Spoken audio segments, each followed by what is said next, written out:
the treatment is no longer necessary. Offenders would also have to pay for the procedure, but a denial of their parole could not be based solely on an inability to pay. Chemical castration is defined in the law as the receiving of medication that, among other things, reduces, inhibits, or blocks the production of testosterone, hormones, or other chemicals in a person's body. If a given offender chooses to halt the treatment, the move would be treated as a violation of parole, forcing the offender to resume their incarceration. The Liberty Beat is sponsored in part by Brave Botanicals, high-quality kratom and CBD at reasonable prices with excellent customer service. Brave Botanicals is activist-owned and mission-driven, and believes so strongly in the power of kratom, they're giving it away for free. Just go to freeounceofkratom.com for a free ounce of kratom delivered to your door. Just pay shipping. That's freeounceofkratom.com. This is the latest edition of the Liberty Beat. Find us online at libertybeat.news and snls.news. Your news now continues. One of the key fears that critics of mass surveillance and the proliferation of facial recognition technology have warned about has been realized, with new reporting Monday that a malicious cyber attack has resulted in photos of airport passengers and other personal data harvested by U.S. Customs and Border Patrol being stolen by unknown actors. The Mind Unleashed, citing the Washington Post, says that custom officials in a statement Monday said the images, which included photos of people's license plates, have been compromised as part of an attack on a federal subcontractor. The agency maintains a database, including passport and visa photos, that's used at airports as part of an agency facial recognition program. CBP declined to say what images were stolen or how many people were affected. But they make extensive use of cameras and video recordings at the arrival halls of international airports, as well as land border crossings, where vehicle license plates are also captured. Black drivers in Missouri are nearly twice as likely to be pulled over than white drivers, according to a new report by the state's Attorney General. The anti-media reports that the report released Monday by the Office of Attorney General Eric Schmidt found that black drivers had a 91% higher chance of being pulled over than their white counterparts. That was one of a number of disturbing statistics that add to the perception of Missouri as one of the most dangerous places in the U.S. for black people. The trend reflected in this year's report, while troubling, is nothing new. In 2017, the NAACP issued a travel advisory for black people driving in Missouri, based in part on data from the 2016 Attorney General's report. Black drivers in the state are 91% more likely to be pulled over by police than white drivers, a report from Missouri Attorney General Eric Schmidt's office had found. This year, Schmidt's office found that when the data was isolated to certain cities and neighborhoods, the racial disparity of traffic stops jumped even higher. Support for the Liberty Beat comes from the Conscious Resistance Network, featuring videos, news reports, and articles from a spiritual anarchist perspective. Experience the Conscious Resistance at theconsciousresistance.com. How would you like to have your business featured on the Liberty Beat? You can just send an email to libertybeat@snls.news for details. This is the Liberty Beat, produced in partnership with SNLS News and listeners like you. The Liberty Beat is online at libertybeat.news and snls.news. I'm Mick Murrow, reporting for the Liberty Beat, reminding you, spread liberty with a smile.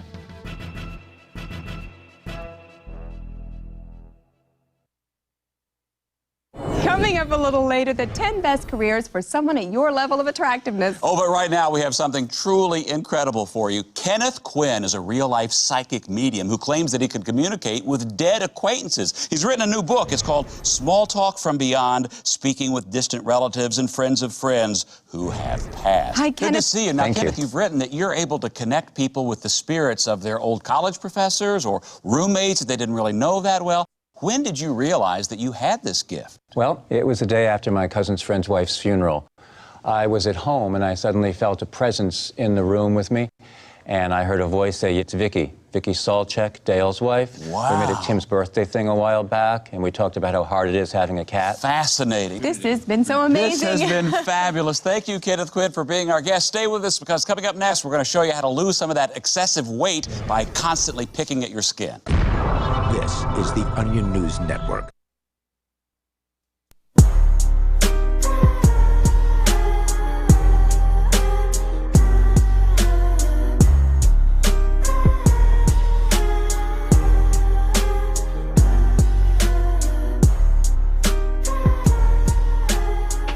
Welcome. This is the Call to Freedom. It is Wednesday, June the 12th, 2019. As always, I am your host, Arya DeMezzo, author of Dancing in Hellfire, which you can find on Amazon.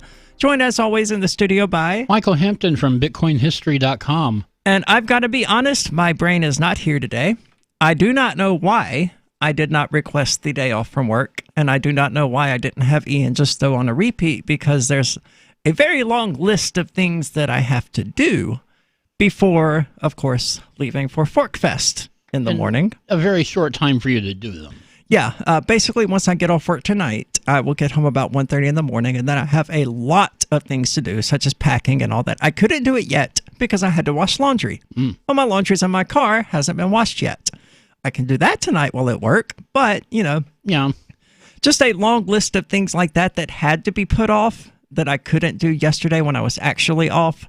So now there's just this gargantuan list, and it's not really gargantuan. It's like 20, maybe 25 items of things that I absolutely have to do in the 5.5 hour break between getting off work and leaving for Forkfest. From here, yeah. Yeah. So there's not a great deal of time for me to do that. It would be significantly easier if I was not here right now.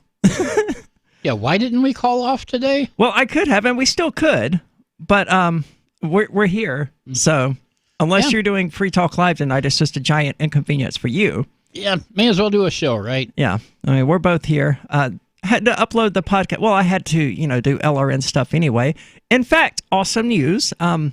As part of the training for Assistant Program Director here at LRN, I did edit the Call to Freedom POTS playlist, which that's not going to mean anything to anybody but me and Ian.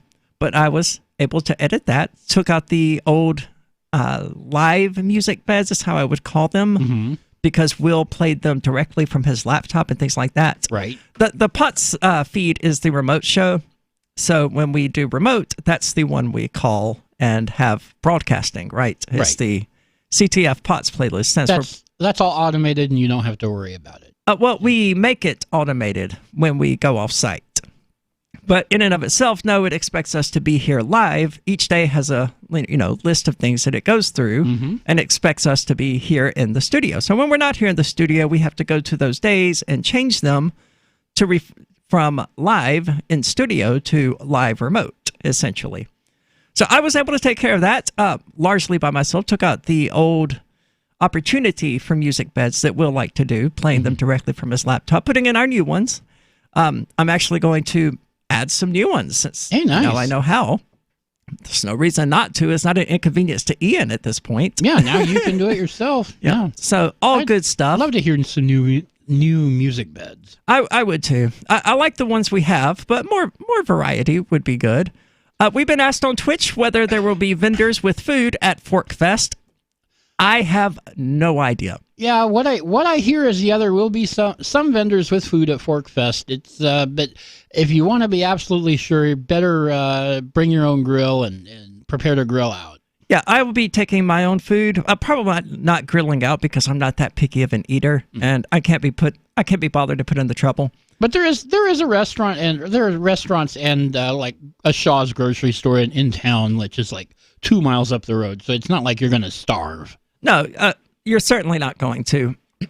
Of course, it's ideal for there to be a lot of vendors at Forkfest. Yeah, so you don't have to go anywhere. Yeah, and because it is the smaller festival, I would like to see it, taking off and things like that.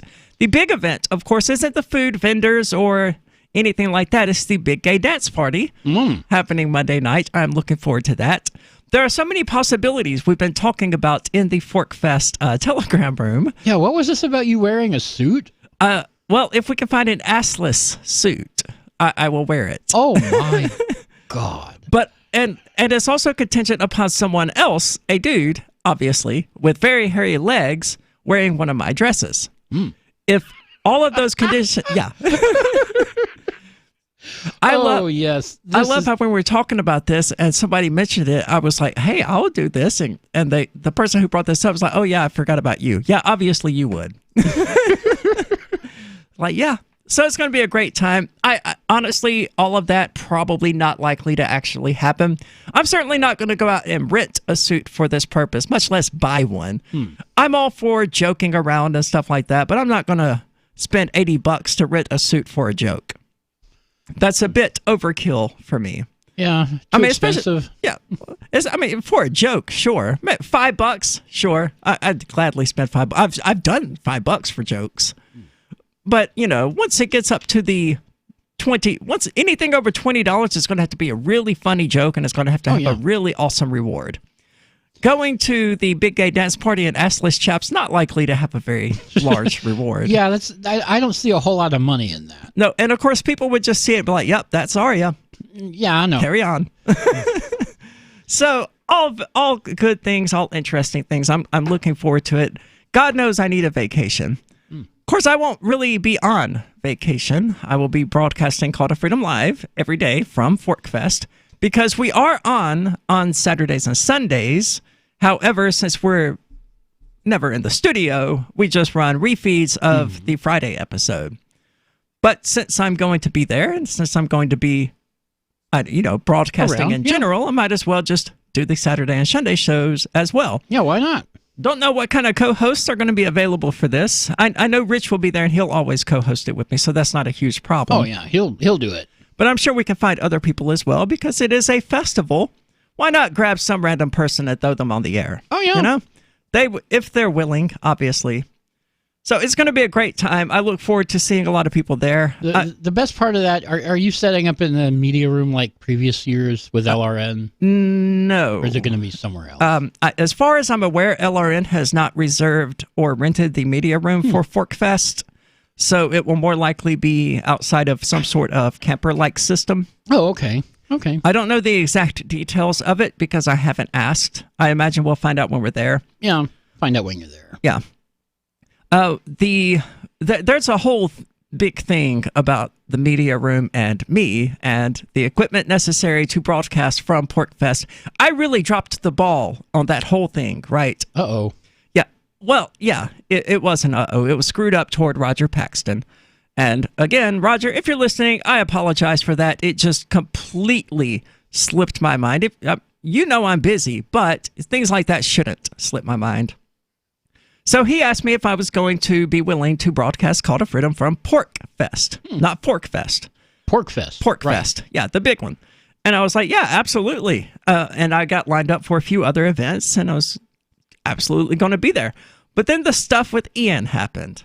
And I was like, I cannot go to this festival and speak at this festival that has so completely repudiated a friend of mine that they won't even accept donations from him. That's an entirely new level of hate. So, no. Yeah, that's why I don't go to Porkfest. Well, I will still go after they have banned Ian. Look, okay, you want to disassociate with him? I'm not a big fan of that, but that's your right. I'm going to respect it. But taking it to such an extreme that you won't even accept I think at the time it was about a $6,000 donation in Bitcoin from him. That's absurd. There is nobody on this planet I hate enough to say, no, I don't want this entire Bitcoin you sent me. Yeah. Yeah, I'll take your money. I won't be your best friend, but I will forgive whatever you did to me for sending me $6,000. And that's not an inconsequential gesture, Oh, what Ian did is brought the Free State Project thousands of people. Yeah, and they of course dislike him for that. But anyway, so I emailed this person who had contacted me directly about one of the events I was going to be speaking at. I was going to be hosting this Building Communities Through Individualism sort of event. It was going to be really cool. We were really looking forward to it, but then this stuff happened. So I emailed him. I was like, look, I'm not going to, I'll be at Forkfest, but I'm not doing the Porkfest thing. And I completely forgot to tell Roger. Oops. Yeah. Who is, of course, the person who was booking me for a Call to Freedom every day. I just assumed, I guess, that this one person I told would relay the information to Roger because this was the person I had spoken with directly on the phone and via email. So, as far as I was aware, he was my contact with Porkfest. Well, don't go anywhere. There's stuff to actually get into. This is the Call to Freedom. So you've signed the Shire Society Declaration and are planning your move to New Hampshire to be around more liberty-oriented people. Next, sign up for the Shire Society Forum at forum.shiresociety.com. There are a bunch of people there who are already in the Shire, and they want to meet you. If you're already in the Shire physically, you should also come by the forums. Remember, not everyone uses Facebook. New people are signing up for the Shire Society Forum every month, so drop in and say hello at forum.shiresociety.com. If you're looking for work, there's a piece of paper more important than your resume. It's the cover letter attached if you're snail mailing, or the email to which you attach your resume. Make it 4 short paragraphs. Paragraph 1, say that you're applying for work. The person you're sending to gets a ton of mail about all sorts of things. If you have a password, that's your first sentence. Tom Nelson tells me you and I should meet. Paragraph 2, what you do and how that relates to the opening. Be as specific as possible. Paragraph 3, why you want this particular job. I'm originally from Boston, so I know the market well. I have family and friends in the area, so this would be a homecoming for me. Paragraph 4, unless the job posting stipulates no calls, and I will call you to follow up. Thank you in advance for your time. From survivalspeech.com, I'm Holland Cook. Did you know you can listen to LRN.FM via our free-to-air satellite channels? We have channels over nearly all of North America and much of Africa. All you need is an affordable receiver and a dish as small as 30 inches. There are no monthly fees. Learn more at sat.lrn.fm. Plus, if you are a broadcaster or want to be one, this is a good delivery method for our content. See our coverage maps and get details at sat.lrn.fm. That's sat.lrn.fm. sat.lrn.fm. The new 4th edition of Healing Our World, The Compassion of Libertarianism, will take your understanding of liberty to a deeper level and has over 1,300 updated references, new cartoons, and a foreword by Dr. Ron Paul. With discounts for multiple book purchases, the 4th edition of Healing Our World is a great gift for the liberals, pragmatists, environmentalists, and Christians in your life who think libertarianism is cold-hearted. Get yours today at healing.freetalklive.com and use promo code FTL for a $5 discount. Now that you've found the Liberty Radio Network at LRN.FM, you may want to help expose others to our great programs. To assist you in doing so, you'll find resources at promote.lrn.fm, including details on how to get a free bumper sticker, quarter-page flyers you can print out and distribute, banners for your website, as well as files that will allow you to make your own custom banners and graphics. Visit promote.lrn.fm and help bring new listeners to the Liberty Radio Network. That's promote.lrn.fm. Would you like to hang out with Penn Jillette? He's keynoting Freedom Fest this year. I, for one, am thrilled. Freedom Fest is the largest liberty-oriented gathering in the world. They take a Big Ten approach with libertarians, conservatives, liberals, anarchists, and just open-minded people mingling together to hear real debates, share real solutions, and converse freely. This year's theme is the Wild West, a time of liberty and opportunity, or a time of anarchy and violence. Maybe both. Go to freedomfest.com/FTL and get your tickets now. freedomfest.com/FTL. Not convinced yet? Hey, I understand. It's a high-end event, even with coupon code FTLEB. Sure, you're likely to receive investment advice that'll make that sum seem paltry, but I have something special for you. Go to freedomfest.com/FTL and you'll get the 5 best speeches from last year for free. Call it a test drive. Do yourself a favor and go to freedomfest.com/FTL. freedomfest.com/FTL. Use coupon code FTLEB for a discount.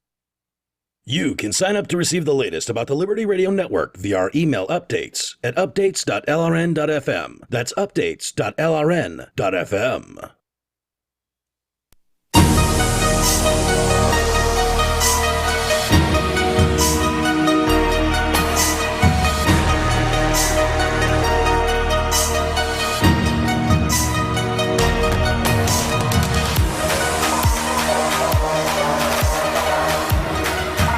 Welcome back. This is The Call to Freedom here on LRN.FM. Broadcast as always from the Liberty Radio studio. Well, not as always, but today from the Liberty Radio studio here in Keene, New Hampshire. Most of the time. Yep. Of course, not tomorrow or any other day until probably next Tuesday. We may end up running a refeed Tuesday. I don't know how things are actually going to be looking because although, wait a minute, I'm confusing myself. Okay, so we will be leaving Tuesday morning, right? I mean, It's not important. Personal stuff. We'll figure it out. Yeah. So when I was going to be doing PorkFest, can you hand me that when it's out? It's important. Backup codes. So when I was going to be doing PorkFest, I was facilitating the provision of broadcast equipment for PorkFest from the LRN studio, from Ian, essentially. And the response I got from Ian was that, at the time, he wasn't particularly interested in pursuing that or allowing that to happen because, he felt that there should be some sort of free market consequence for their idiocy. And I wholeheartedly agreed. Among those free market consequences, I felt, they should not have me there. I don't know to what extent that's going to bother them, but, whatever, not my problem. I'm not trying to make a statement, really, or anything like that. Doesn't seem to have bothered them all that much to date. Well, it's really hard to say. A lot of them will be at ForkFest, so they will still see me anyway, and I'm a reasonably well-liked person, evidently.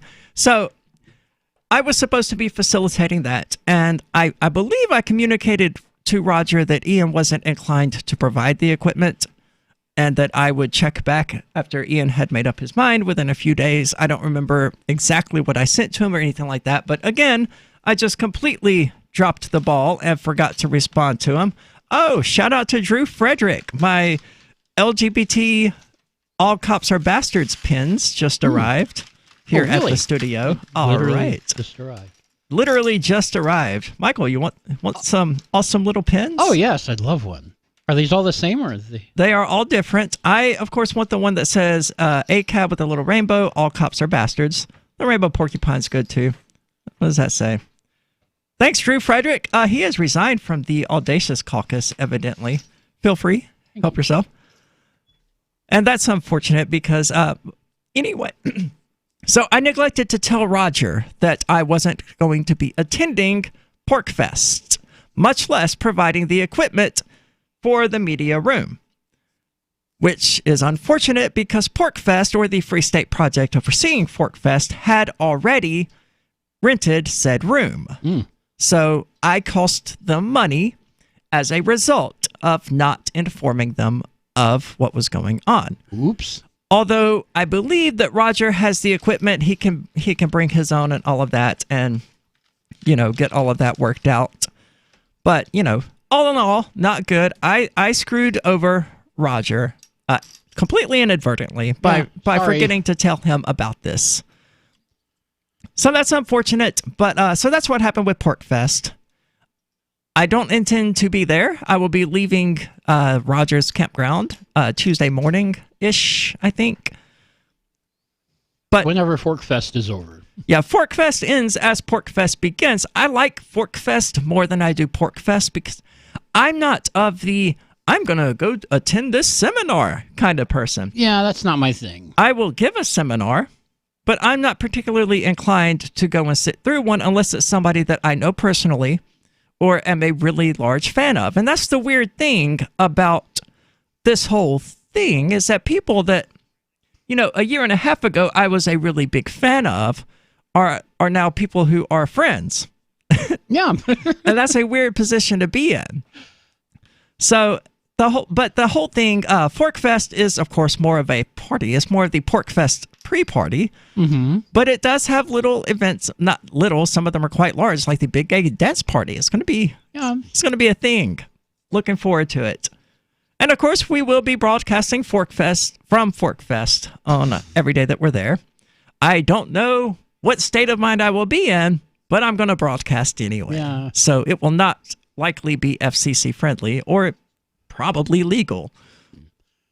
Of course, we're already hearing about Border Patrol's checkpoints. Yes, there was one last weekend. Yeah, between us and Lancaster. Lancaster, yeah. Yeah. So that's going to be fun to go through those and, harass the Border Patrol agents. Yeah, if they run another one, then you'll be all set for that. Yeah, well, I'm absolutely sure they will run another one. They seem to be targeting the Free Staters or the people attending ForkFest or PorkFest, either one. because they've done this several years running now. And I don't believe it's coincidence that every time ForkFest rolls around, we start hearing about Border Patrol checkpoints, which have to be 200 miles, within 200 miles of a national border, which covers like 2/3 of the United States. That's a lot. It's a large. I thought it was 100 miles, but either way, it's still a large chunk of the country. I believe it's 200, but I'm not 100% sure.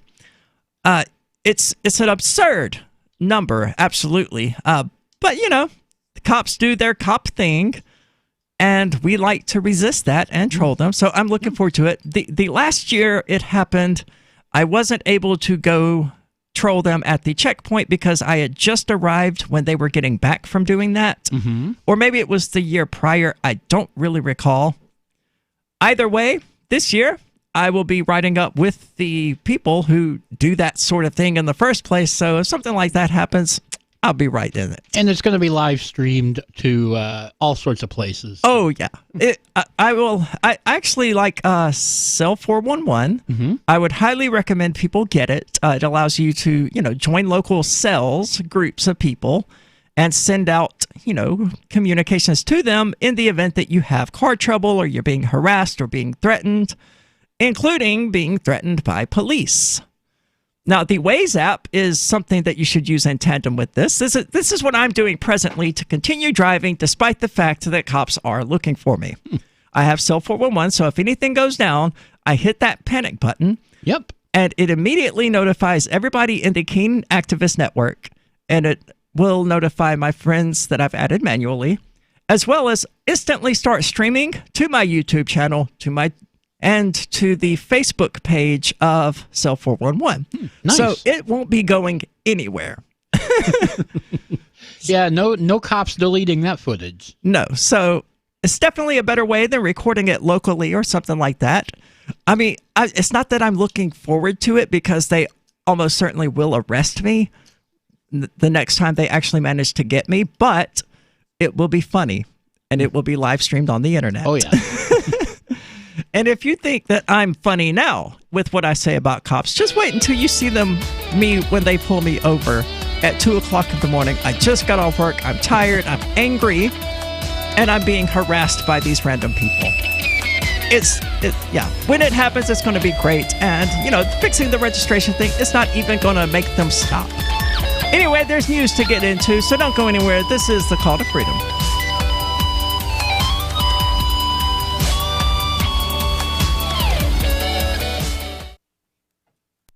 Don't you hate that feeling in the pit of your stomach when the police pull you over? Most people have no idea how to handle it properly, and they promptly get fed into the municipal fee-generating meat grinder. Or maybe you recall that feeling you get when you go to the mailbox and see one or more letters from the IRS. You get a sense of impending doom, don't you? So let me ask you, if you could learn how to use the law to beat the IRS, traffic tickets, almost any courtroom scenario, collectors, credit card debt, and even mortgage debt because of fraud perpetrated against you, would that be worth knowing about? Don't laugh. Investigate. Check out the life-changing benefits of the Lighthouse Law Club at their website, lighthouselaw.club. That's lighthouselaw.club. And while you're at it, visit the Lighthouse Law Club YouTube channel. You might be in for a pleasant surprise. Cell 411 is a free app for Android and iOS that replaces government-controlled 911. Cell 411 allows you to preset a group of friends or private organizations to show up at any emergency. Cell 411 is a nightmare for the state because it proves their so-called services aren't needed. Cell 411 has had thousands of installs, and of course it's covered by the BIPCOT no government license. Cell 411 because your friends won't shoot you when you're in trouble. Without the government, who would build the emergency services? You and Cell 411. Get it today at getcell411.com. Free Talk Live. What is your goal? What do you want of this revolution that you speak of? You got to stir things up enough for the people will actually revolt in a big way. And what will that result in? Millions of people in the streets, and the military guys ain't going to like it. So what is your goal? you don't really know, do you? You don't really know what you want besides chaos. A bloody revolution in the streets is You the want a only bloody way. revolution? This is why I don't want to associate with people like you. Thank you for the call. You're dangerous and crazy, in my opinion, if you're talking about bloody revolution. Violent revolution just results in more violence in the future because the people who were the most violent are the ones that rise to power in whatever new power structure is created after the revolution's all over and done with, after the blood has spilt. Whoopee-doo, you've changed out one gang of criminals for another gang of thugs. Free Talk Live, 7 nights a week from 7 to 10 Eastern. Live on the Liberty Radio Network at LRN.FM. LRN.FM is proud to announce our official listening apps for Android and iOS devices. Now you can easily tune into our streams anywhere, anytime on your smartphone or tablet. Just visit apps.lrn.fm or search for LRN.FM in the Android or Apple app stores. Please download, rate us 5 stars, then share the link on your social media and let your friends and family know how you're listening to LRN.FM. Download it now, free at apps.lrn.fm. Is spreading the message of liberty, cryptocurrency, and peace around the globe worth $2 per month to you? As you may already know, in addition to our internet feed, LRN.FM broadcasts on free-to-air satellite across North and Central America, as well as Sub-Saharan Africa. And we've been available on satellite for free 24/7 since 2010. The LRN.FM free-to-air satellite signal is reaching some of the most oppressive regimes in the world, and there's no doubt our ideas are making an impact. You can learn more about the channel's impact by watching the 3-minute video at fund.lrn.fm. If you'd like to help free minds globally with our ideas of liberty, cryptocurrency, and peace, you can donate as little as $2 per month via fund.lrn.fm. You can help us continue and expand our satellite broadcast to multiple continents. Visit fund.lrn.fm today, and thank you for your help. Don't forget to share the link on social media. That's fund.lrn.fm. What's up next? Visit the Liberty Radio Network program guide to find out at shows.lrn.fm. That's shows.lrn.fm.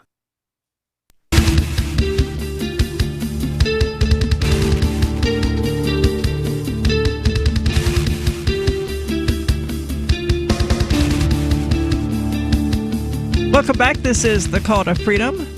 Of course, the Rational Review News Digest, located at rationalreview.com, is the Freedom Movement's daily news digest, aggregating stories from all over the internet that are of interest to libertarians and to liberty-minded people. They include podcasts, videos, news articles, and more. And they're now a source for people to receive the Call to Freedom's podcasts.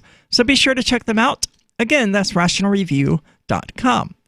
Now, I've got a story in front of me, speaking of Border Patrol idiocy. Evidently, a breach to a U.S. Customs and Border Protection subcontractor has renewed concerns about facial recognition technology. Now, I'm happy with my current situation in regard to facial recognition because I'm able to fool Facebook. Right. So I assume that Facebook, being a private company, is going to have more effective facial recognition software than the U.S. Customs and Border Protection. I'm not sure about that. I mean, it could go either way. Well, a U.S. Customs and Border Protection data breach has exposed travelers' photos and license plate information, renewing concerns about expanded facial recognition and federal surveillance programs. Now, I don't know, but it seems to me that this would be a violation of your constitutional right. Yeah, why do they keep all this information, and why do they give it to a contractor? Plus, New Hampshire is a two-party consent state. You cannot be recorded without giving permission. Now, there are exceptions with cameras in public places and things like that, but if you're traveling within the privacy of your car, I believe you would have to give permission in order for the other person to video you or to take pictures of you. So I wonder if that angle of this can be worked. I don't know. The feds don't really care much about state laws. They don't, but the Supreme Court does. Of course, the state of New Hampshire is already made it illegal for any state police to assist the customs trolls, because that's what they are. They're trolls. Look, they're just trolling. Yeah. there are no immigrants in New Hampshire. There are, but there are so very, very few. There are hardly any illegal ones. Yeah, you could hardly find a better way to waste your time and money than to set up Border Patrol checkpoints in New Hampshire. And they did set one up last weekend. We were just talking about this during the break. They set one up last weekend, stopped people all day. During the weekend when there's like millions of tourists coming up from Massachusetts, and they arrested nobody. Yeah, because they suck. They wrote 29 people tickets for not having their green cards on them, and they confiscated some marijuana and let the people go because they couldn't get the state police to arrest them. Awesome. Well, good on the state police, I will have to say. It's good to know that the Customs and Border Patrol cannot arrest people for possession. All they can do is confiscate it. Yeah, they can just take it away. And evidently, they have to contact state or local state authorities. or local police, and they weren't having any of it. Good. They shouldn't have any of it. The whole thing is absurd. I don't know what else to say about it. It's absolutely stupid. It's moronic in every sense of the phrase. So, a malicious cyber attack hit a CBP subcontractor that had stored copies of license plate images and traveler images collected by the Border Patrol. Now, the subcontractor aspect of this worries me because I know how this whole thing works. And more often than not, the subcontractor is someone like what were they called? Blackwater. Of course, they no longer, they renamed themselves. They renamed themselves XE, and then I think they renamed themselves something else. Oh, they'll always be Blackwater to me. But it's a different version of Blackwater. And they don't care about your rights. Not only do they not care, they don't have to respect your rights. That's why this hallmark of fascism is becoming so prevalent in American society, because this private company does not have to respect your constitutional rights. If they get a photo of you or if they get dirt on you or whatever, they don't have to have a warrant to do any of this stuff because they're not the government. They're a subcontractor. Yep, they can do whatever they want. Yeah, and it's absolutely disgusting. This is the way that the government skirts around your constitutional rights. Really interesting discussion recently in the Keen Telegram chat about the whole concept of rights and whether or not we have the right to video Border Patrol while they're doing stuff, or to video people at any checkpoint. How could you not? Well, you could not, because they will pull their guns on you and arrest you, if making up some kind of trumped up BS charge in the process. That doesn't mean you don't have the right. That just means they're violating it. Right, but is a right really a right if the authority doesn't actually respect it? At that point, I would say it's been converted into a privilege. And on a whim, they may decide to allow it, or they may decide to, write you up for jaywalking and arrest you. Yeah, if you can't exercise the right, is it really a right anymore? Yeah. Have you given it up? I would argue that we have given it up, but not willingly, obviously. They just sort of took it, and the only way to get it back ultimately is via the Second Amendment, which has already been gutted and largely taken away, so it's kind of superfluous.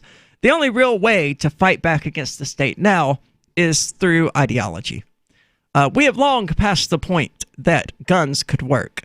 That they stopped working during the Civil War.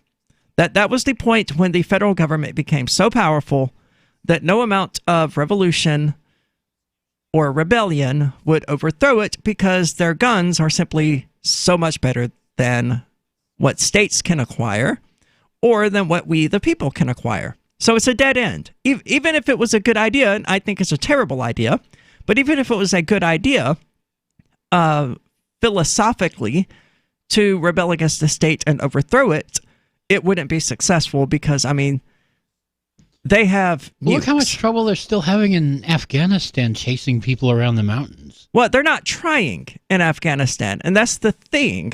When a state's actual existence is threatened, it will hold no punches. We saw that during World War II, in the period of total war, when the actual existence of the United States government and the British government were threatened.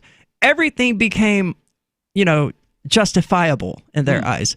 The indiscriminate slaughter of civilians and POWs, totally acceptable. Firebombing cities, totally acceptable. Dropping nuclear weapons, totally acceptable. Wow. In their eyes. You think they'll drop a nuke on Keene? I think they would. If there was a legitimate threat to the existence of the state, they would drop nukes. They would drop cluster bombs, smart bombs, drones, all that kind of nonsense that we can't do anything about. The whole idea of rebelling against the state, it sort of hinges upon this idea that, you know, they will fight with one arm behind their back. And they will until it gets to a point where it looks like we might actually win. Yeah. And at that point, then they'll bring out the big guns. At that point, their survival would be on the line, and the state, like any other organism, and I don't want to refer to the state as an organism because it's not a real thing, but the state as an institution would do everything in its power to continue its own existence, including that's what states do. Yeah, including wiping out as much of the population as it took in order to reestablish control and its survival. So it's a terrible idea. I don't see it being effective. And it hasn't been effective since the Civil War. It might happen. It might still happen that we have some kind of rebellion, but I don't think it's going to be effective in the long term without a change in ideology, without a change in what people think about states. Yeah, and even if it was effective, even if they could somehow overthrow the state, they just replace it with another state. Yeah, I would still be against it because that is how you get a new state. If you use violence, then you are acting as a tyrant.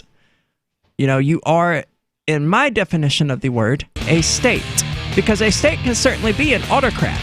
And it doesn't matter to me if you're exercising violence against people using bombs or soldiers or whatever. You're still attempting to be an autocrat, a totalitarian, a ruler over others. And that, to me, is what constitutes a state.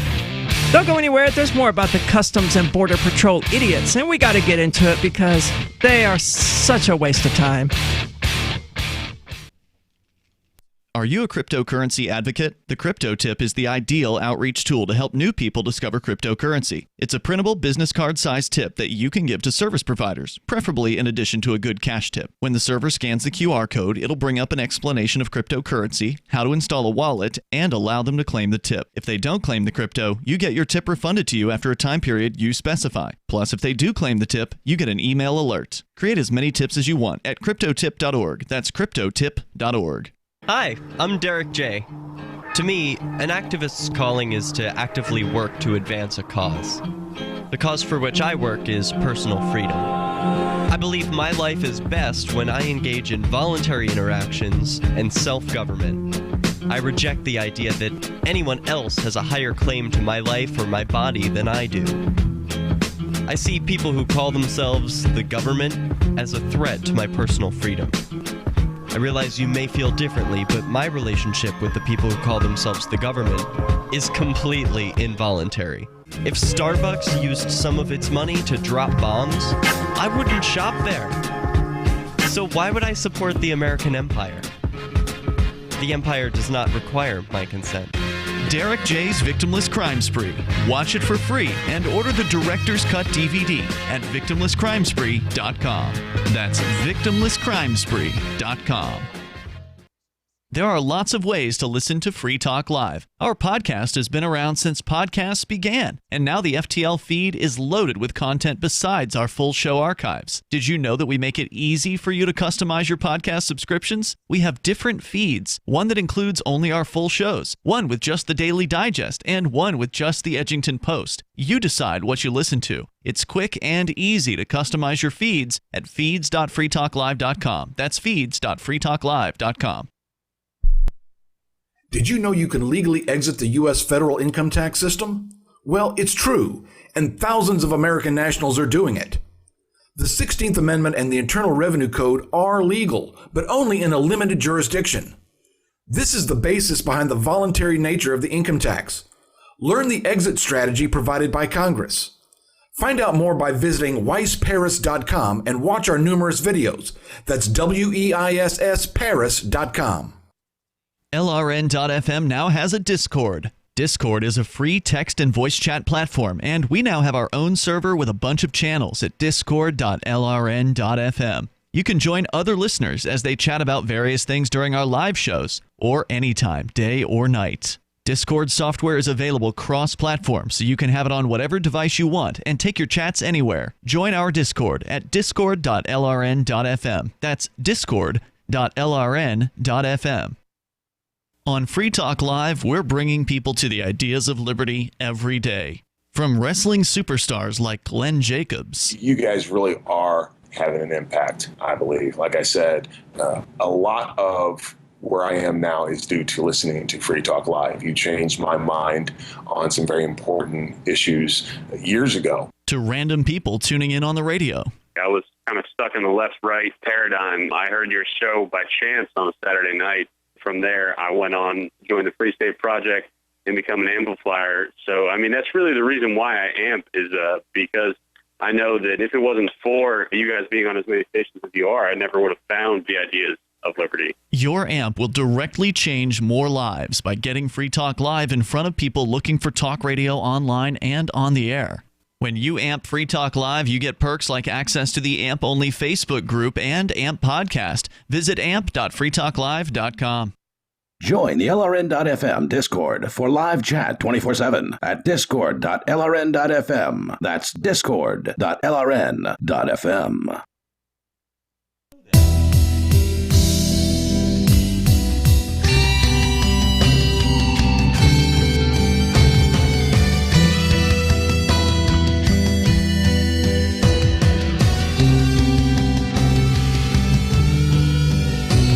Welcome back. This is The Call to Freedom. And if you've ever wanted to have sex with prostitutes and then arrest them, or bust people for drugs and then sell the drugs on the side for a nice little bonus, or just enjoy the power rush of being a cop without all the paperwork, then you should try the Thin Blue Line game, which you can find at thinbluelinegame.com. It's the only card game in the world that allows you to shoot someone over a broken taillight and then escape accountability with the magical phrase, "I feared for my life." You know, typical cop stuff. Get it now and use the coupon code CTF to get all shipping costs waived. Again, that's thinbluelinegame.com. Assault and batteries not included. I have no idea where my binder is. I know I got it out of my car, and then I put it somewhere. Speaking of not, I was wondering what you were looking for, but you know, I haven't seen the binder since I got to the studio today, so I don't know where it is either. I know it exists, right? I'm assuming I left it outside. That's might be the assumption I'm going with. It's around somewhere, right? Luckily, I have a pretty good memory and have the live reads all memorized, so I can just ramble them off while looking for it. So anyway, Border Patrol is stupid. The U.S. government maintains vast databases of travelers' personal information, including passport and visa photos.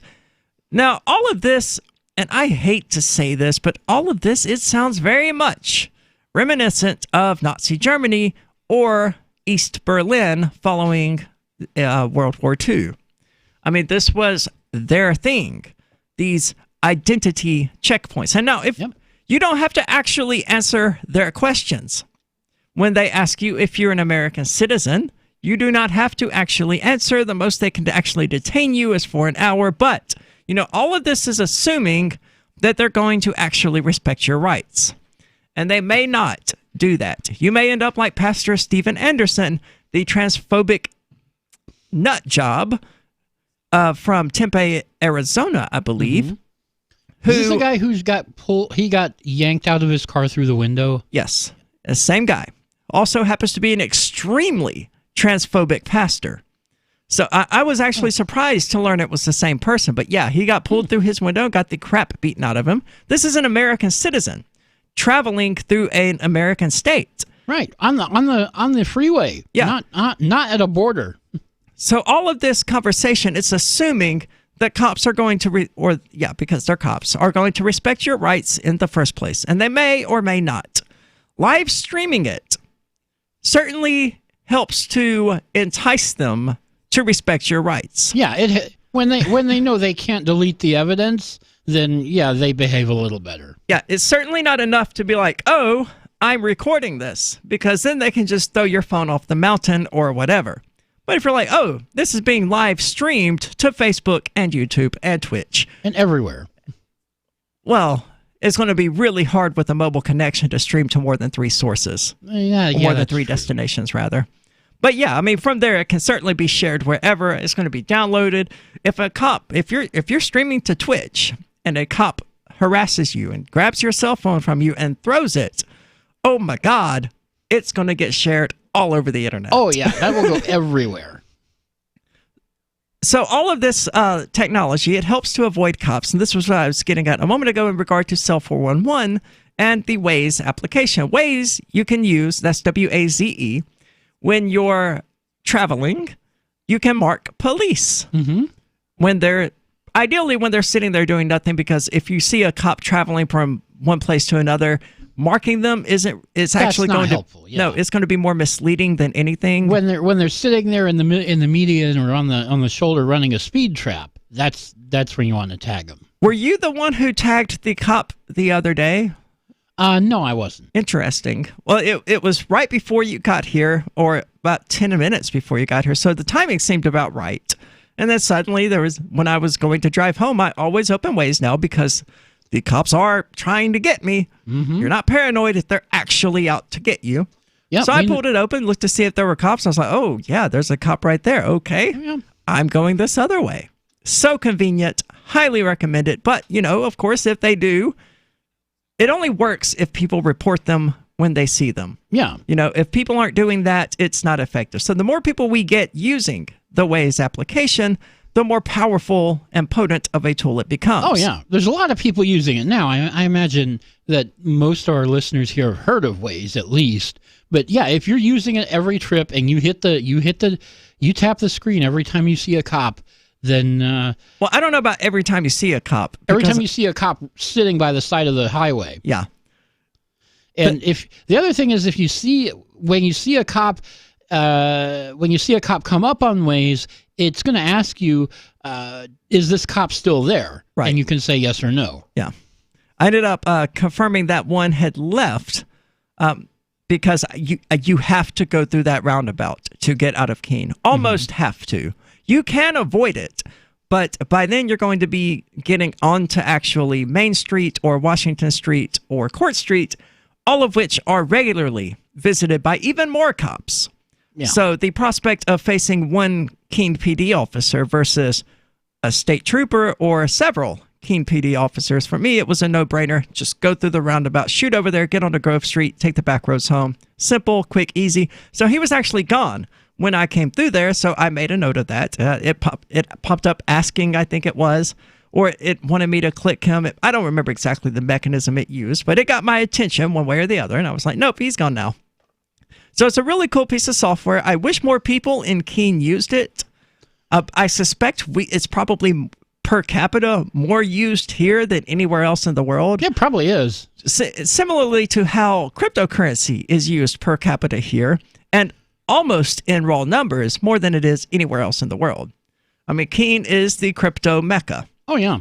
Anything that helps people protect themselves from states is going to get used here. Oh, absolutely. Yeah, I kind of hate that, I haven't been utilizing this technology all along, but it just never occurred to me because the police weren't out to get me. As soon as they were, I was like, okay, I've got to find mechanisms for dealing with this because what they're doing is immoral, it's harassment, it's stalking, it's probably illegal, not that they're going to do anything about it, and it's almost certainly a risk to my life. Oh yeah. So your life is absolutely at risk. Yeah. If police are around. So I had to find some sort of solution, and Waze, of course, immediately came to mind, and so did Cell 411. Install both of those. Beautiful. Totally happy with them. If you're not using them, you should be. Yeah, turn on that Waze. I mean, even Waze can give you directions too, but even if you're not using directions, definitely turn Waze on every trip,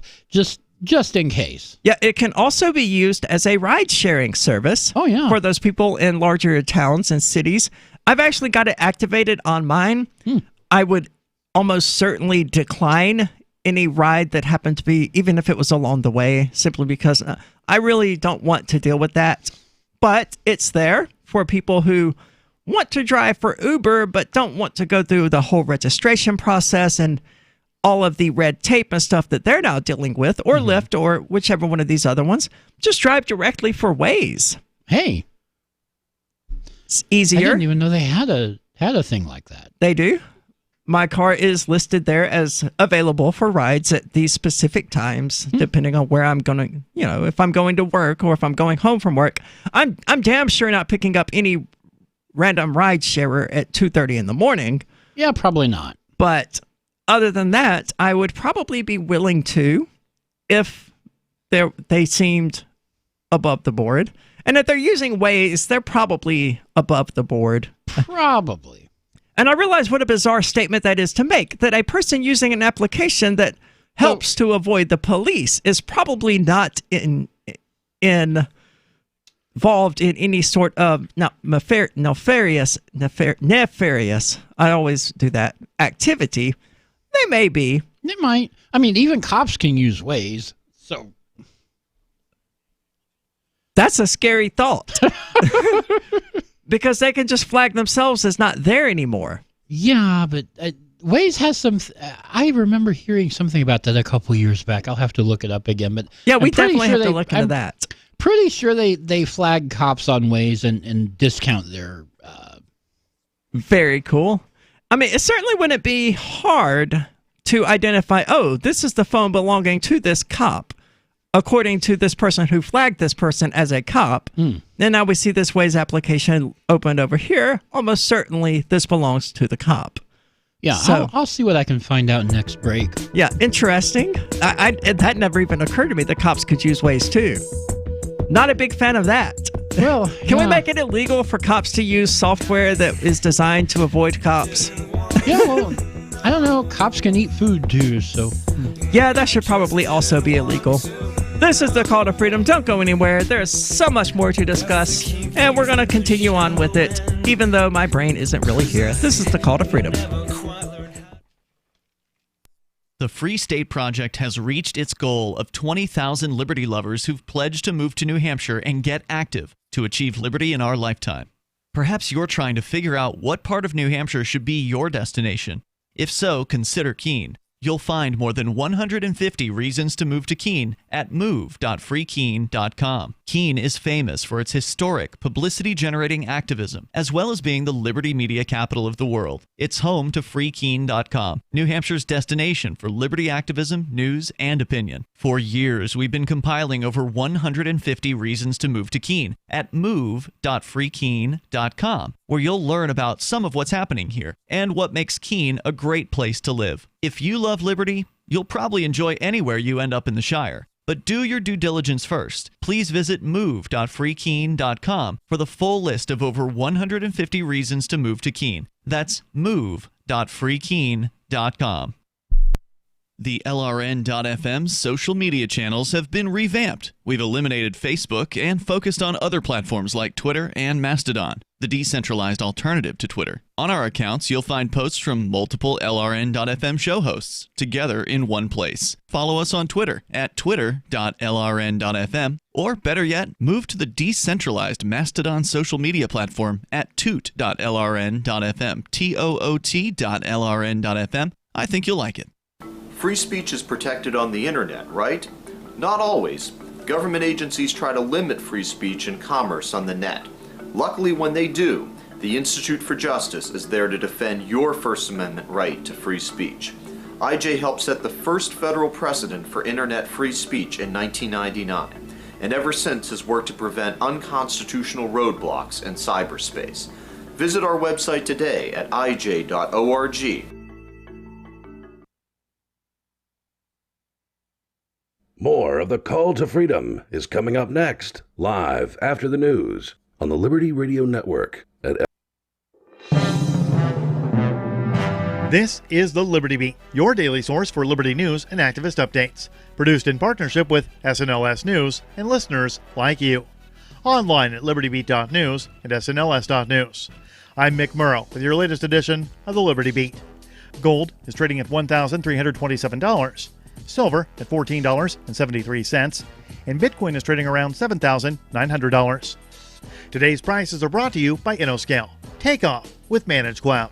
Looking for a safe, secure way to store your important files online? let InnoScale handle it for you. Their high-availability cloud servers are the perfect solution for clients needing one or more secure, scalable servers with built-in hardware failover protection. For details, see them online at InnoScale.net. In the news, Republican Alabama Governor Kay Ivey signed a bill into law Monday that will require some sex offenders to undergo chemical castration 1 month prior to being released from custody, and will also ensure that offenders have to foot the bill for the treatment. The Anti-Media reports that under the law, offenders convicted of a sex offense involving a person under the age of 13 will have to be chemically castrated a month ahead of release, and would also be required to continue treatment until the court determines the treatment is no longer necessary. Offenders would also have to pay for the procedure, but a denial of their parole could not be based solely on an inability to pay. Chemical castration is defined in the law as the receiving of medication that, among other things, reduces, inhibits, or blocks the production of testosterone, hormones, or other chemicals in a person's body. If a given offender chooses to halt the treatment, the move would be treated as a violation of parole, forcing the offender to resume their incarceration. The Liberty Beat is sponsored in part by Brave Botanicals, high-quality kratom and CBD at reasonable prices with excellent customer service. Brave Botanicals is activist-owned and mission-driven, and believes so strongly in the power of kratom, they're giving it away for free. Just go to freeounceofkratom.com for a free ounce of kratom delivered to your door. Just pay shipping. That's freeounceofkratom.com. This is the latest edition of the Liberty Beat. Find us online at libertybeat.news and snls.news. Your news now continues. One of the key fears that critics of mass surveillance and the proliferation of facial recognition technology have warned about has been realized, with new reporting Monday that a malicious cyber attack has resulted in photos of airport passengers and other personal data harvested by U.S. Customs and Border Patrol being stolen by unknown actors. The Mind Unleashed, citing the Washington Post, says that custom officials in a statement Monday said the images, which included photos of people's license plates, have been compromised as part of an attack on a federal subcontractor. The agency maintains a database, including passport and visa photos, that's used at airports as part of an agency facial recognition program. CBP declined to say what images were stolen or how many people were affected. But they make extensive use of cameras and video recordings at the arrival halls of international airports, as well as land border crossings, where vehicle license plates are also captured. Black drivers in Missouri are nearly twice as likely to be pulled over than white drivers, according to a new report by the state's Attorney General. The Anti-Media reports that the report released Monday by the Office of Attorney General Eric Schmidt found that black drivers had a 91% higher chance of being pulled over than their white counterparts. That was one of a number of disturbing statistics that add to the perception of Missouri as one of the most dangerous places in the U.S. for black people. The trend reflected in this year's report, while troubling, is nothing new. In 2017, the NAACP issued a travel advisory for black people driving in Missouri, based in part on data from the 2016 Attorney General's report. Black drivers in the state are 91% more likely to be pulled over by police than white drivers, a report from Missouri Attorney General Eric Schmidt's office had found. This year, Schmidt's office found that when the data was isolated to certain cities and neighborhoods, the racial disparity of traffic stops jumped even higher. Support for the Liberty Beat comes from the Conscious Resistance Network, featuring videos, news reports, and articles from a spiritual anarchist perspective. Experience the Conscious Resistance at theconsciousresistance.com. How would you like to have your business featured on the Liberty Beat? You can. Just send an email to libertybeat@snls.news for details. This is the Liberty Beat, produced in partnership with SNLS News and listeners like you. The Liberty Beat is online at libertybeat.news and snls.news. I'm Mick Murrow, reporting for the Liberty Beat, reminding you, spread liberty with a smile.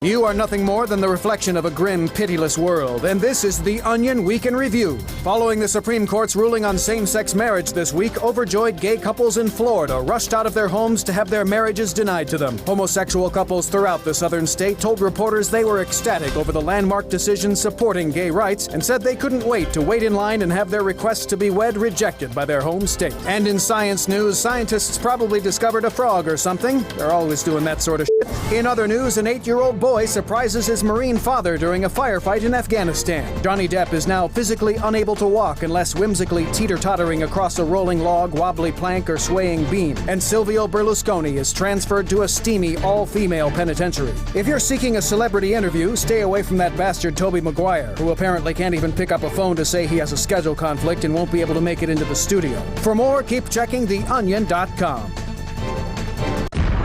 This is the Onion News Network.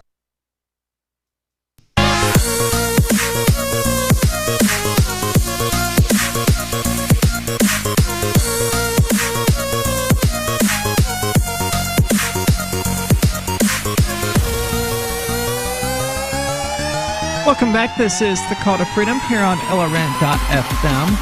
As always, I am your host, Arya DiMezzo, author of Not Dancing at Hellfire, Beyond Words and Labels, which you'll be able to find in just a little over a month on Amazon. Looking forward to that. It's going to be awesome. A lot of people are, well, not a lot of people, but some people are saying it sounds very much like Ayn Rand. So that's going to be, or Ayn Rand, whatever. I don't know. Whoever she was, right? Yeah, some crazy bitch who ripped off Nietzsche and then presented it as original ideas, thereby robbing the world of Nietzsche. Not a big fan of Rand. Joined, as you hear, in the studio by Michael Hampton from CryptoTip.org. And you brought in these stories about Waze, but I was actually dealing with these pins, so... Well, we were talking about Waze in the last segment, and you had mentioned you didn't realize that cops could use Waze too. So I legit never occurred to me. So I found a couple of stories about what happened a few months ago. Actually, the New York Police Department told Waze to stop showing people where DWI checkpoints are. Well, they didn't tell Waze that. Evidently, the NYPD sent the cease and desist letter to Google. Right, who owns Waze? Google owns Waze? Yes. Hold on. Google has Google Maps. They have maintained Waze as a separate product for as long as they've owned it. I am so confused right now. Okay. Pause. So why isn't this featuring Google Maps? Your guess is as good as mine. I mean, they bought Waze in 2013, and they've hardly done anything to... I mean, there's been like little bits here and there, but mostly they haven't crossed over. Well, that's good, I would argue, probably from a privacy standpoint. Mm-hmm. I'm going to have to look into Waze now on whether or not I want to continue using it. If it's simply Google, that's the reason I don't use Google Maps. I don't want them to know where I'm at 24 hours a day. And they essentially do if you have location enabled and Google Maps enabled. Yeah, that's true. It learns your travel patterns and it predicts your traveling resultantly. And I'm not a big fan of that. There's a way to turn that off, but it's buried very deep in some settings. Yeah. According to Streets Blog, the letter came from Anne, and this is old news, so this is not something that just happened. February of this year. It was. It's not very old news. This letter serves to put you on notice. They're wagging their finger at you. That the NYPD has become aware that the Waze mobile application, a community-driven GPS navigation application owned by Google LLC, currently permits the public to report DWI checkpoints throughout New York City and map these locations on the application. Now, oh my God! As far as I'm aware, it's not illegal to tell people that there is a checkpoint. Nope, it's not. You can do that all you want. So, I don't know why they're butthurt. They don't want people to know there's a checkpoint.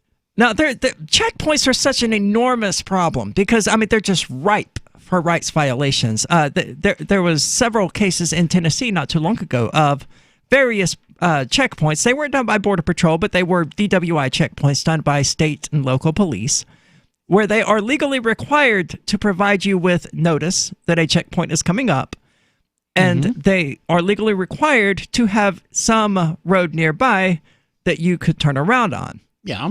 But what they end up doing, and they're not legally allowed to go after you when they see you turn around. Of course they do. Oh, of course they do. They do it constantly. And people have gotten this on video, and they have attempted to fight back saying, hey, this is illegal. And I don't know how those ultimately ended. But checkpoints, enormous problems. And of course, there are the cops who will say, "You flashed your lights at those passing motorists. Oh yeah, you notified them of a checkpoint ahead." Well, yeah. Yeah. So what? No, I would be like, "No, officer, I hit it accidentally," or I don't know what you're talking about, officer. I was trying to do the windshield wipers. Yep. Do not answer questions from police. There's almost nothing that they ask you for that you actually have to answer. You have to give them your ID and your registration if you're driving. And in most states, not New Hampshire, but in most states, you have to give them proof of insurance. That's it. After that, shut up. Yeah. Ooh, that was close. Yeah, the lawyers will tell you, and any honest cop will tell you, or when he's being honest, will say, that's all you do. Give them your ID and shut up. Yep. Give them the ID, registration, proof of insurance, and then immediately say, "I understand. I'm not answering questions." And if they persist, ask, "Am I being detained?" Yep. They have to say yes, or they have to let you go, is what I hear. And I imagine it's a bit more gray than that. Steven Anderson, in the video where he was pulled out of his window by U.S. Customs Border Patrol in Arizona, you could hear him asking repeatedly, "Am I being detained?" and not getting a straight answer. That's one of the tactics they like to use, but, "Well, I need you to hold on for a minute" is not an acceptable answer. Yeah, no thanks. Yeah. I don't know. I got stuff to do. I'm getting out of here. You're very likely to get arrested. I don't know. I mean, this is all about, having the right to exercise your rights. You can either get down and lay down, or you can stand up. And I think that's ultimately what it comes down to. If you go through one of these checkpoints and ask, "Am I being detained?" It's like, "I need you to just wait here for a moment." Say, "That's not an answer. I need a yes or no." And if they still don't tell you yes, leave. You will go to jail, and you will have to fight it in court. But what you're ultimately fighting in court is your right to, exist as a citizen traveling across the country of the United States. I don't know whether or not you would even win. But that's ultimately what this whole thing boils down to. It's not for everyone. I am not particularly in a hurry to be arrested. Yeah, none of us are. But, I mean, in fact, on all of the occasions in the last year that I've been pulled over, I was respectful and polite. I did not answer questions. And if I found myself, because they know how this whole thing works, right? It's part of their training to get you to talk to them and to answer their questions so that they can trap you in something. Mm-hmm. That's literally what they do. So I have, in fact, found myself answering questions until I realized I was answering questions and immediately stopped. They got you. Yeah. They got me. They're good at it. Yeah, they got me admitting that I am a resident of New Hampshire, which I did not intend to do.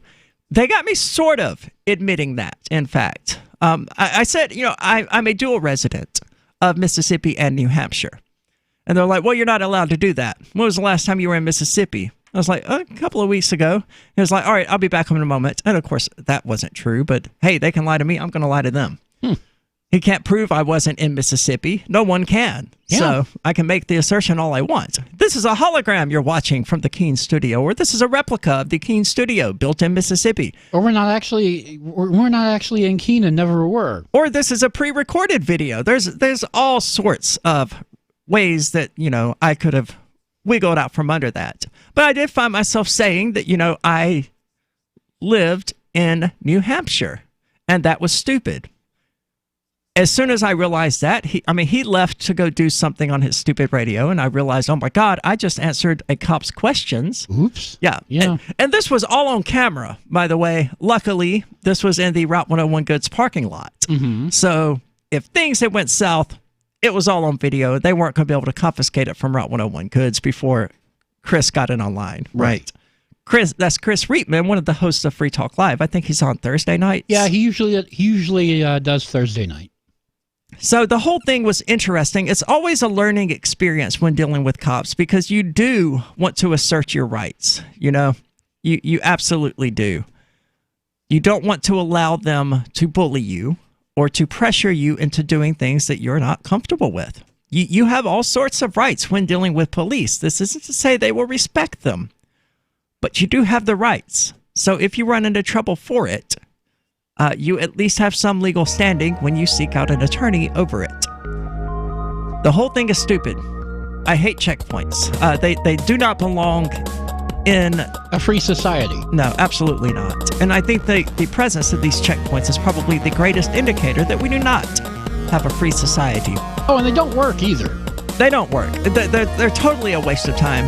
This is the Call to Freedom. Don't go anywhere. There's more to discuss about the Waze app and why the government doesn't like it. Bitcoin.com has launched a trading platform at local.bitcoin.com, allowing you to buy or sell Bitcoin Cash via dozens of payment methods like PayPal, Venmo, bank deposit, remittances, or meeting in person with cash. There are no ID requirements to sign up for and use the site, and all communications between buyers and sellers are encrypted. Finally, a global trading platform that respects your privacy. Visit local.bitcoin.com to get started trading Bitcoin Cash. local.bitcoin.com. This is Michael Dean from the Freedom Fiends. I've run websites since 1996 and have used over a dozen web hosts in that time. AgristHosting.com is the only one that hasn't broken my heart.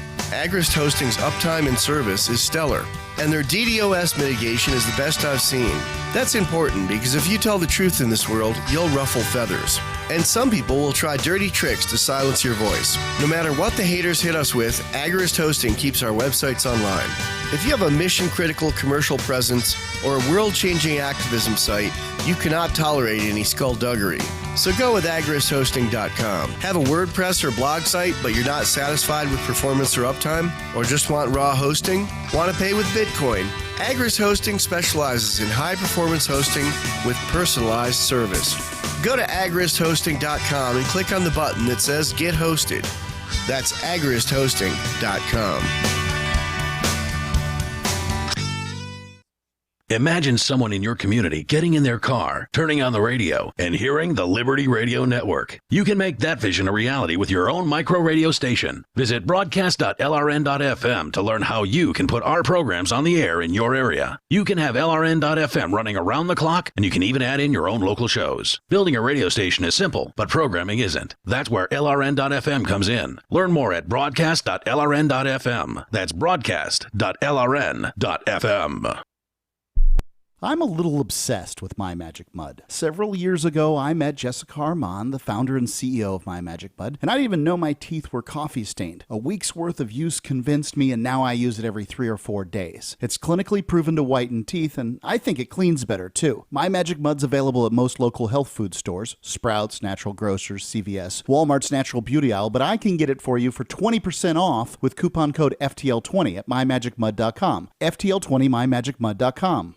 Did you know we've taken our LRN.FM telephone listen line to a new level with the LRN.FM audio on demand line? Now you can call 712-770-8447 anytime and listen to LRN.FM's live feed. And you can listen to a bunch of our original shows on demand. Long distance fees may apply. Just dial 712-770-8447 and choose from the menu. 712-770-8447. We have some good news. The indictments against Ross Ulbricht in the District of Maryland were dismissed with prejudice, meaning they can never be refiled. This is especially good because those indictments contain the only charge ever made that Ross engaged in murder for hire. This was a serious allegation that Ross Ulbricht denies. It was never prosecuted or ruled on by a jury, but was trumpeted by the federal government and the media as if it were proven fact. The Maryland court held these indictments for almost 5 years, poisoning Ross's case and leaving him under a cloud of unproven allegations.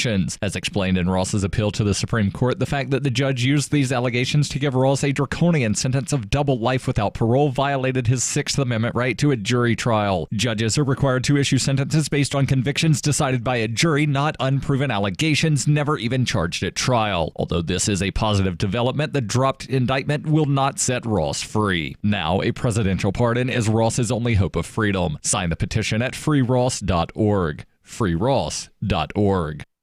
Live video of our key New Hampshire-based shows is streamed on DLive. Please follow and share at dlive.lrn.fm. That's dlive.lrn.fm. Oh!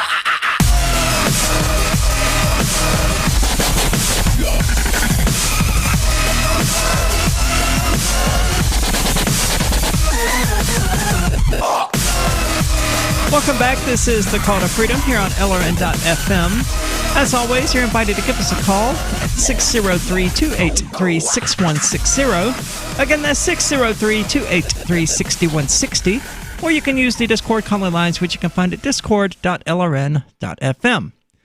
Stupid comments appearing on random videos suggesting that I was probably sexually abused when I was young. No, Yeah, stupid comment. I wasn't. But this is actually on the Shemale versus Nazi video. Oh. Still getting stupid comments. That's going to get comments forever. Yeah. And they're almost all along those lines. It's like, no, sorry to disappoint you. Yeah, I was sorry. not in any way sexually assaulted at any point throughout my life. So, sorry. Of course, E3 happened recently. That's the Electronic Entertainment Expo, I believe is what it stands for. Something like that. Yeah, something along those lines. It's a gaming show, basically. And two things have already been brought to my attention. The first of which is a sequel to The Legend of Zelda Breath of the Wild. I don't give a crap. Breath of the Wild is terrible. It's probably the worst Zelda game ever made. It has absolutely nothing interesting about it. It rips off a bunch from Skyrim and Assassin's Creed without contributing anything new and while leaving their best ideas on the table. It basically took the scraps that those games removed, was like, oh, this isn't any fun, and built a game around them. Yeah, why would you even do that? I don't know, but the whole, oh, you need to monitor your body temperature thing, Bethesda initially included that in the Elder Scrolls V Skyrim. They removed it because it wasn't any fun to have to worry about whether your character was freezing to death. And because, it's Skyrim, so if somebody wants to do it, they will make a mod for it, and sure enough, such a mod exists. But it was a terrible idea. You also didn't have to worry about eating food or anything like that, or breaking weapons, which is something else that has existed in many, many prior games, but which is an absolute problem in Breath of the Wild, because a weapon is really only good against like 3 enemies, and then it breaks. Absolutely terrible game. There's no sense of progression whatsoever. There's only 4 dungeons, all of which are extremely small and can be beaten in about 15 minutes. Yeah, it doesn't sound very replayable. No, it isn't. Well, it is in the sense that Skyrim is, and that there are a lot of side quests. It uses the stupidest quest system, just like Skyrim. I hate that as well. Get this quest system out of my Zelda. I want to be able to play Zelda without doing this tedious crap, but hey, I understand that a lot of people don't have the attention span to just go out there and actually explore a world without being given a checklist of things to do. The biggest problem, of course, with Breath of the Wild is that there is no sense of power progression whatsoever.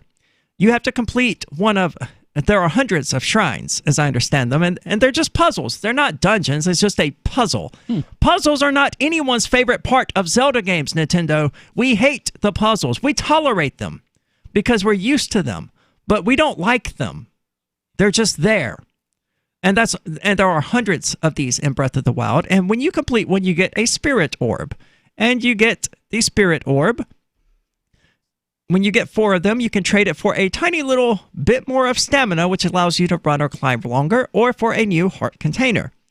That's it. That's the only way you're getting more powerful throughout the entire game. It doesn't matter how many enemies you kill or any of this other stuff. You're not going to gain any strength or any weapon durability or any of these things that you would expect in a game about killing a bunch of people. So it's fundamentally broken from the start, where the best course of action is always to avoid combat. So at that point, you're just running around a map, hiding from enemies, going from one puzzle to another without any real sense of progression. It's absolutely terrible. That doesn't sound fun at all. No, if it wasn't a Zelda game, no one would buy it. They would play it and they would go, oh my God, this is terrible. This is probably one of the worst games I've ever played.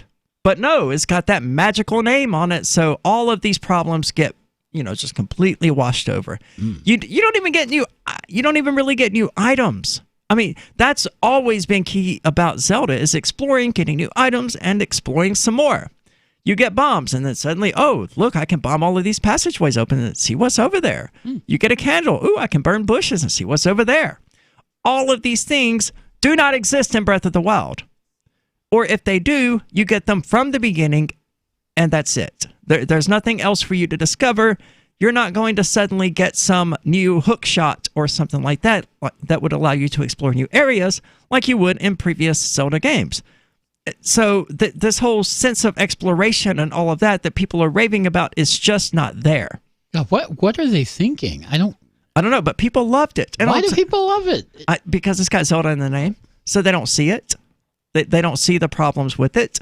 The other one, of course, is Final Fantasy VII and it's being remade. Now, I'm confused. I'm substantially confused on this subject because I was under the impression that Final Fantasy VII's remake released this past January. I was almost positive that when I was at GameStop purchasing Smash Bros. Ultimate, I saw a display saying that like January the 27th, I believe it was, the Final Fantasy VII remake was coming out.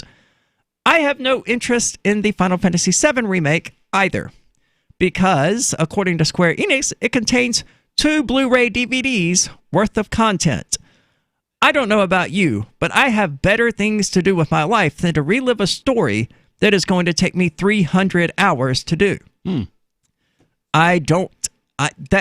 not to mention, a lot of it is going to be just movies, because that's what Square is now. They're a movie company, and to trigger the next scene, you just have to input very specific key combinations. You have to hold up for 22 seconds, and then press X 47,000 times, and that is how you navigate to next scene on this particular DVD.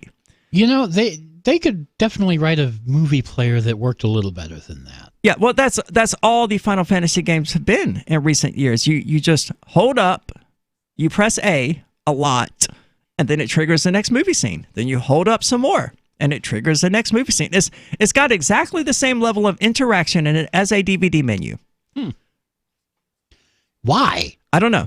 And they're completely gutting all of the gameplay and all of that to make it more like Final Fantasy XIII, which is a game that everybody hated. It's so bad. It's Final Hallway 13. You just run down a hallway. And I don't know how open world Final Fantasy VII's remake will be. I don't particularly care. If I want to play Final Fantasy VII again, I will just play the original on PC. To me, that's a better solution. It costs $6 on Steam. I already have it, so not much else at E3 to really talk about. Those things just were brought to my attention, so I wanted to rant about them, considering that I did used to review video games. It's always worth a rant, right? Yeah. I wish that I could be excited for the new Zelda game, but it wasn't a return to the original, as people said Breath of the Wild was going to be. It was a butchering of the original without taking any of the things that made the original special and great. It was, they missed the point of Zelda entirely, and they've been doing this for a very long time, so it's hard to be surprised by it. The last genuine Zelda game they probably made was A Link Between Worlds, and even that was extremely stale.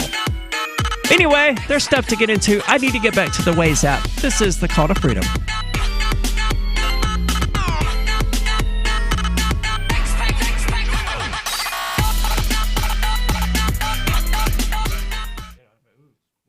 Is spreading the message of liberty, cryptocurrency, and peace around the globe worth $2 per month to you? As you may already know, in addition to our internet feed, LRN.FM broadcasts on free-to-air satellite across North and Central America, as well as Sub-Saharan Africa. And we've been available on satellite for free 24/7 since 2010. The LRN.FM free-to-air satellite signal is reaching some of the most oppressive regimes in the world, and there's no doubt our ideas are making an impact. You can learn more about the channel's impact by watching the 3-minute video at fund.lrn.fm. If you'd like to help free minds globally with our ideas of liberty, cryptocurrency, and peace, you can donate as little as $2 per month via fund.lrn.fm. You can help us continue and expand our satellite broadcast to multiple continents. Visit fund.lrn.fm today, and thank you for your help. Don't forget to share the link on social media. That's fund.lrn.fm. There are basically 2 types of advertising: direct response and branding. Radio's great for direct response with its low cost to listener ratio, but audio can't be beat for branding, which is a longer term endeavor. You want to be the first thing that someone thinks of when they think about your product or service. If you have a local business that you want kept top of mind in your community, call the station. If you need national reach, Free Talk Live's got around 200 radio stations, millions of monthly listening sessions, can suit all budgets, and if we don't think we're right for you, we'll tell you. Email me, Mark at freetalklive.com. A prison reform group issued a disturbing new study this week calling conditions in women's correctional facilities deplorably unsexy. The report contends that women's prisons are bleak, dangerous environments with shockingly few soapy showers and erotically charged pillow fights. According to the Prison Justice Initiative, quote, "It's a shame that in today's society we still have jails that don't encourage kittenish girl-on-girl exploration. Prison shouldn't be a hotbed of gang violence and drugs. It should be a steamy Shangri-La where caged nymphets discover the sexuality away from the leering eyes of male society." The investigation revealed living conditions that many are calling cruel and degrading, but not in a fun or kinky way. The study's author argues that incarceration should be about more than just punishment. The purpose of prison isn't just to lock people in a box and forget about them. It's to provide opportunities for naughty girls to play nice with each other. Next up, a team of jock scientists have reportedly thrown the cure for asthma onto the roof of the lab. We'll talk to the nerds struggling to retrieve it. This is the Onion News Network. Some of you asked, and now we've delivered. LRN.FM's live Keene, New Hampshire studio shows are now streamed in HD on Twitch. Visit our channel at twitch.lrn.fm and give it a follow. If you have Amazon Prime, you get one free subscription on Twitch. If you use it on our channel, Twitch will give LRN.FM a monthly piece of your Prime subscription cost. So please watch, follow, share, and subscribe to twitch.lrn.fm. That's twitch.lrn.fm. Would you like to hang out with Penn Jillette? He's keynoting Freedom Fest this year. I, for one, am thrilled. Freedom Fest is the largest liberty-oriented gathering in the world. They take a Big Ten approach with libertarians, conservatives, liberals, anarchists, and just open-minded people mingling together to hear real debates, share real solutions, and converse freely. This year's theme is the Wild West, a time of liberty and opportunity, or a time of anarchy and violence. Maybe both. Go to freedomfest.com/FTL and get your tickets now. freedomfest.com/FTL. Not convinced yet? Hey, I understand. It's a high-end event, even with coupon code FTLEB. Sure, you're likely to receive investment advice that'll make that sum seem paltry, but I have something special for you. Go to freedomfest.com/FTL and you'll get the 5 best speeches from last year for free. Call it a test drive. Do yourself a favor and go to freedomfest.com/FTL. freedomfest.com/FTL. Use coupon code FTLEB for a discount. You're listening to the best liberty-oriented audio streamed around the clock, on the air, and online. This is the Liberty Radio Network at LRN.FM.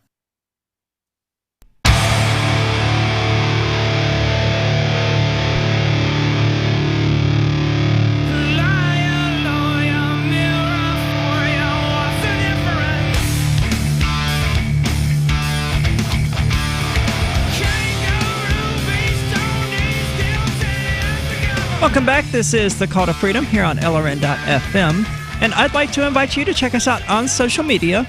You can find us on Twitter by using @CTF_LRN. You can find us on Facebook by using @The Call to Freedom. And that's also how we can be found on the Liberdon server of Mastodon. But lastly, you can talk to us directly on the Discord server at discord.lrn.fm. And probably one day a Call to Freedom showroom. I mean, we got a prep room, we got a Call to Freedom management room, but not an actual Call to Freedom Telegram discussion room. Chat. Yeah. Yeah, and I don't know whether or not it would even be worth it to We've got so set many that different chats, it's hard to keep up with them all anyway. Yeah, but see, this one would be open to listeners and fans of the show. But then again, you know, we already have Discord, so why bother? I don't know. They talk about everything in Discord, and just thinking out loud. You know, maybe if the show becomes larger, as I believe it will in time. Oh yeah, it has been growing. Oh yeah, it's doing steady good growth. I mean, there's no doubt about that. So Waze is a thing, and I have a message for the NYPD, but I don't remember now what it was because I think it was F off. No, it was a different message. It was one that was not so blunt, but it was more sensible. I don't like you. No, it's going to drive me crazy now. God, what was it? I guess I will try to remember it while talking about other things. That's not likely to happen. It might come back to you. Oh, I remember. NYPD. You need to contact me because you, I'm proud to say, have earned 1 million drama coins. That's 1 million WAH, W-A-H. All you have to do is contact me at producer@calltofreedomlive.com, and I will send you your 1 million drama coins. Because there's nothing we like more than crybabies, and we want to pay you to keep crying. You finally found a use for the drama coin. Yes. All right. We're going to award them to cops. These are completely useless tokens, but we hope to incentivize you by giving you 1 million of them to continue crying publicly for all the world to see, because that's all you've done here. These checkpoints are part of New York's Vision Zero initiative, a program to eliminate traffic fatalities by enforcing DWI laws. I'm scared that Sarah from New Mexico is going to call now.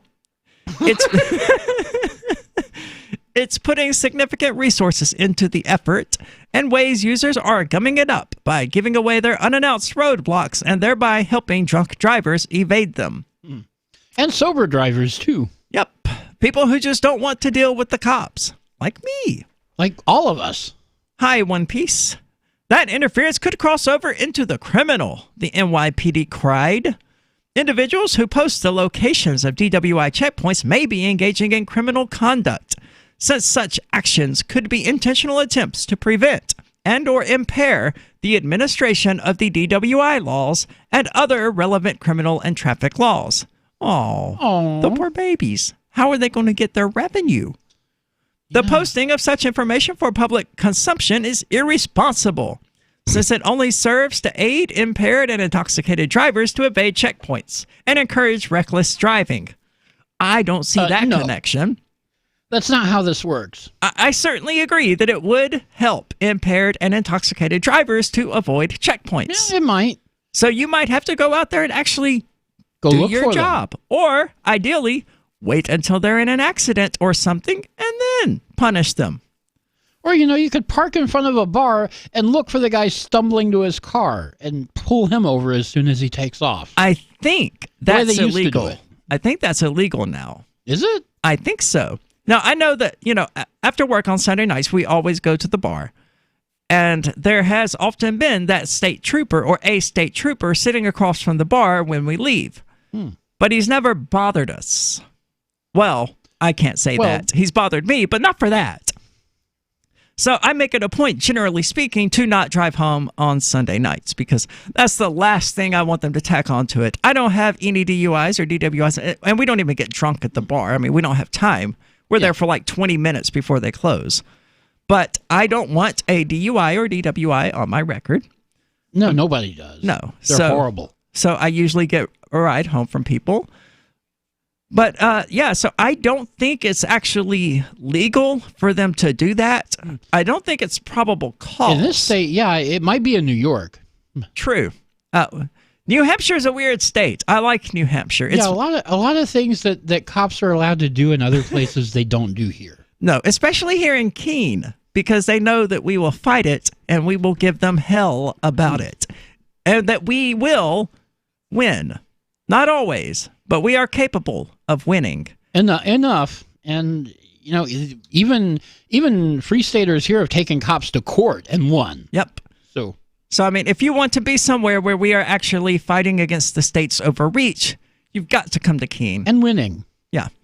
Because that's more or less what we do here. And there's starting to be a sort of, I don't want to call it a resurgence of activism because it's not really that. The tone of the activism has changed substantially over the years because that sort of getting arrested repeatedly activism isn't sustainable. Eventually, you're going to end up like Derek J. of Victimless Crime Spree, which you can watch at victimlesscrimespree.com, and you're going to have so many charges stacked up against you that you could be facing years in jail if convicted. Yeah.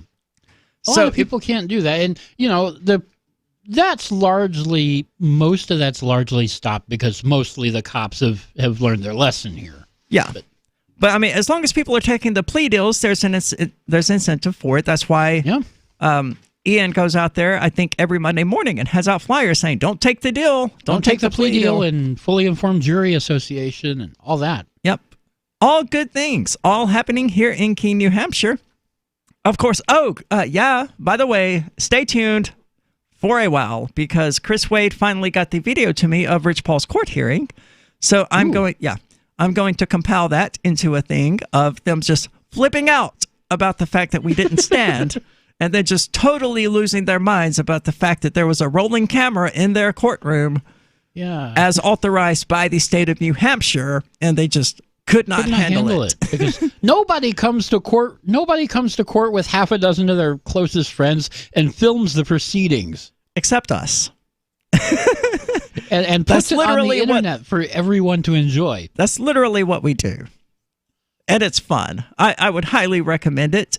The not standing part is fun. The not standing part is fun. Yeah, especially because the bailiffs are just so caught off guard by it.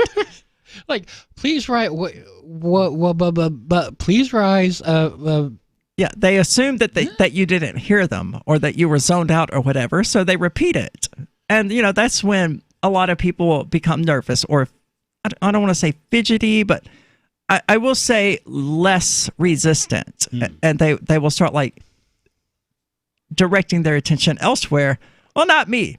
I'm going to make eye contact with that dude as he says it again to make him know I heard you and I'm not complying. Because there's nothing they can do about it. They'll try. I think in the past hearing, King, they actually made people leave the courtroom, but they've given up on that long ago. Oh, yeah. Because there were points where they were, emptying out the courtroom, making half of the people there leave. So what if they do that to somebody who's there on trial? Okay, everybody who didn't stand up, leave. Oh, thanks, Your Honor. Yep. Not guilty. Probably not the best wording, but I imagine that probably would hold up as a legal defense. Yeah, it could. I mean, if you had your lawyer there and the judge just said everyone who didn't stand up, leave, and you were seated. I'm happy to leave in that case. The judge literally just dismissed your charges. I wouldn't want to put myself in that position, but... Yeah, I don't want to be at the table in a courtroom anyway. No, I don't either. I'm not a big fan of courtrooms in general, but especially when I'm the one they can throw under the bus. And they might do that. They might try to railroad people. You never know. This is the Call to Freedom. We're going to get back to this discussion about just police overreach in general, the Waze app, and the drama coin that the NYPD needs to contact me about. Send me an Ethereum address. I'll be happy to get you your WAH. What do you shop for that you could otherwise buy at Amazon? Pretty much everything, right? Amazon has competitive pricing and they deliver, and that's a big plus. If you could plan ahead in your shopping, would you be interested in saving up to 33%? There's a catch. You have to do your shopping in Bitcoin. But imagine those savings. It's like a huge raise. All you have to do is go to saveitpurse.com. We've saved thousands, and you can too. Plan ahead and save. Saveitpurse.com. This is a special alert for business owners, consultants, coaches, folks planning retirement, entrepreneurs, and anyone who is saving and investing to build a financial future. You are likely aware that financial privacy for most people has recently died a miserable death. And let's face it, without privacy, there really is no security, is there? Bankrupt governments and banks on the verge of collapse are perhaps the biggest threat to your financial future today. The Lighthouse Law Club recognizes this and has been working diligently to provide safe, secure, and productive tools to ensure your privacy, your financial security, and your future financial well-being, despite the catastrophes which many people fear are looming ahead of us. Find out more with a variety of free videos on the YouTube channel for Lighthouse Law Club. Just search YouTube for Lighthouse Law Club and secure your future today. Did you know you can listen to LRN.FM via our free-to-air satellite channels? We have channels over nearly all of North America and much of Africa. All you need is an affordable receiver and a dish as small as 30 inches. There are no monthly fees. Learn more at sat.lrn.fm. Plus, if you are a broadcaster or want to be one, this is a good delivery method for our content. See our coverage maps and get details at sat.lrn.fm. That's sat.lrn.fm. sat.lrn.fm. Looking for a great real estate investment? Consider New Hampshire, which is ground zero for the Liberty Movement. Your first call should be to Mark Worden from Porcupine Real Estate. He's more than just a real estate agent. He's your New Hampshire concierge. Where are the best places to live? Do you want farm, city, the burbs, or forest? Do you want a duplex or multifamily building so that renters pay your mortgage? There are homes in all price ranges in New Hampshire, and Mark can help with financing too. Invest in liberty and property. Mark Worden can help. PorcupineRealEstate.com. Now that you've found the Liberty Radio Network at LRN.FM, you may want to help expose others to our great programs. To assist you in doing so, you'll find resources at promote.lrn.fm, including details on how to get a free bumper sticker, quarter-page flyers you can print out and distribute, banners for your website, as well as files that will allow you to make your own custom banners and graphics. Visit promote.lrn.fm and help bring new listeners to the Liberty Radio Network. That's promote.lrn.fm. Since time began, tyrants have taken aim at personal liberties. Now there's a movie that aims back.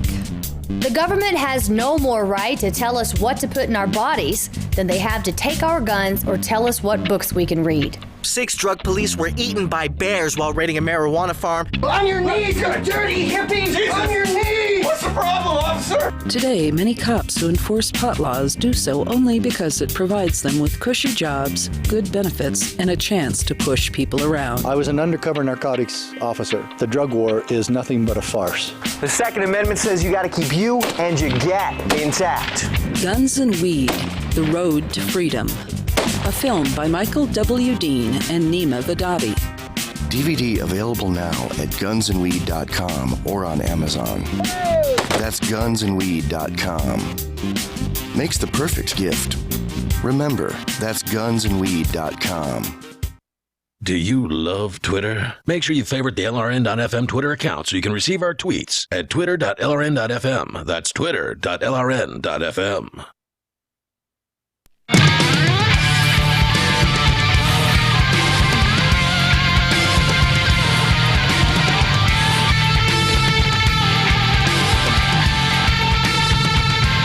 Welcome back. This is the Call to Freedom. And if you happen to like the show but hate the commercials, I feel your pain. Honestly, I do. Don't worry. You can listen to our podcast and not get the commercials. You can find that at calltofreedomlive.podbean.com. Of course, no commercials means, well, it doesn't necessarily mean that, but podcast means it's not live. So you can't actually communicate with us at dlive.lrn.fm or twitch.lrn.fm or youtube.com/ariadamezzo or discord.lrn.fm or any of these other places where you can communicate with us because you're just listening to something that was pre-recorded. Yeah, but you can take us with you. Yeah. I'm going to spend most of the night strategizing. I don't want to use that word in this context, but there you go. Planning some way to continue doing the podcast while I'm off-site. Now, it would be simple if I had like VNC access to this server. Yeah, I don't have VNC on here either. But no, well, Ian does.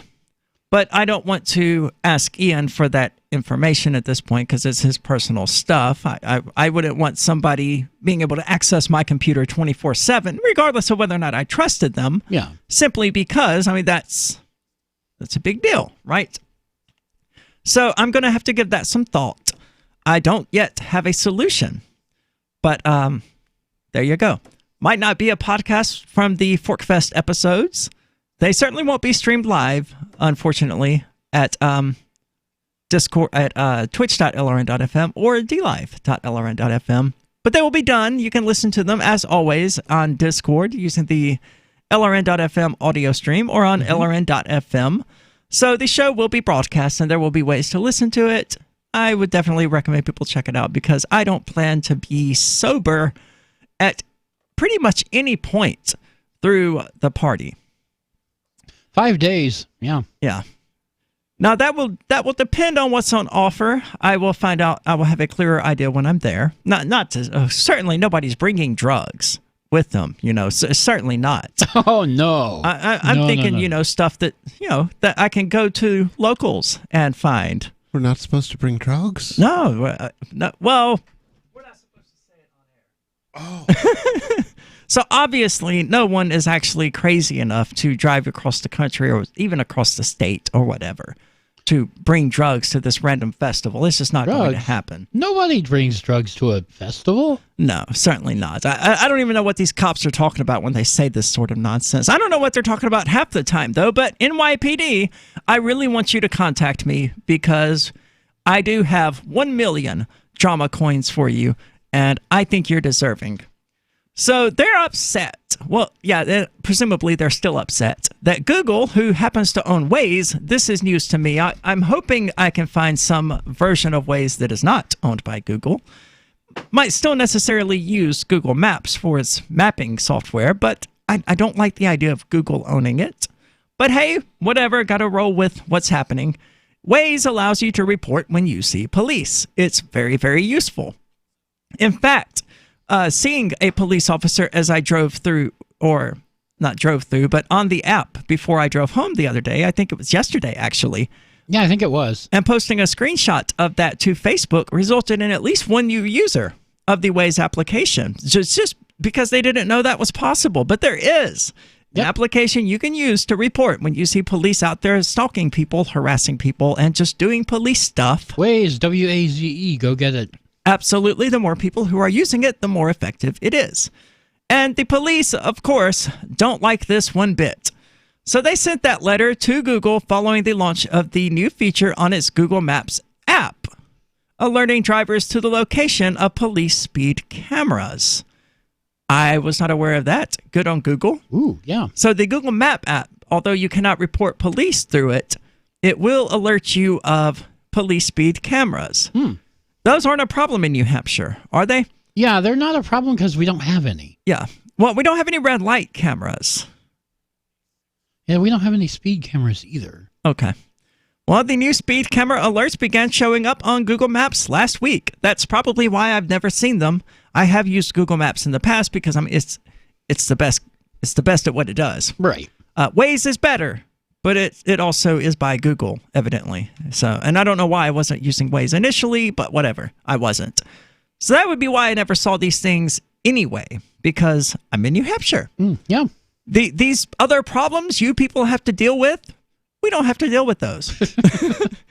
Because we don't allow our government to put in red light cameras and speed cameras and all that kind of nonsense. Yeah, we try very hard to keep them in line. Yeah, we don't let our state officials work with Border Patrol either. So, highly would recommend other states take notice of that and implement similar policies.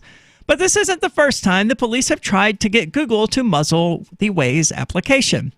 In 2015, U.S. police asked Google to pull the plug on citizens using the mobile app to stalk police locations, regardless of whether they're on their lunch break, assisting with a broken down vehicle on the highway, or hiding in wait to nab speeders. No, because that's the whole point. That is literally the point. I don't care if you're sitting down for dinner. You're a pig. You are flagrantly displaying your membership to a criminal gang that harasses, intimidates, assaults, kidnaps, and murders people. I'm going to report you through whatever mechanisms are available to me so that you cannot harass, intimidate, kill, kidnap other people. Yeah, we're making people safe. That is by design. Acquired by Google in 2013, Waze describes itself as the world's largest community-based traffic and navigation app. The GPS navigation app relies on community-generated content that comes from a user base that, as of June 2013, consisted of nearly 50 million. It's probably quite a bit more than that, probably 70 million, I would think by now. Yeah, hopefully. It lets people report accidents, traffic jams, and speed and police traps, while its online map editor gives drivers updates on roads, landmarks, house numbers, and the cheapest nearby fuel. Now, the one issue I have with this is that it's not super easy to report a police officer because of all of the options available. Yeah, you kind of have to know what you're doing. You're going to be driving, right? It's not legal anywhere to mess around with your phone while you're driving. Yeah. If you've got the thing up on a mount on your dashboard, then you can kind of do it. But Isn't it still illegal? No. Interesting. I thought it was. Well, everyone does it. If it's up, that doesn't mean it's mounted not up on illegal, your, though. If it's mounted up on your dashboard, then as far as I know, it's fine. I think it's still illegal, but they probably don't enforce it in that particular event.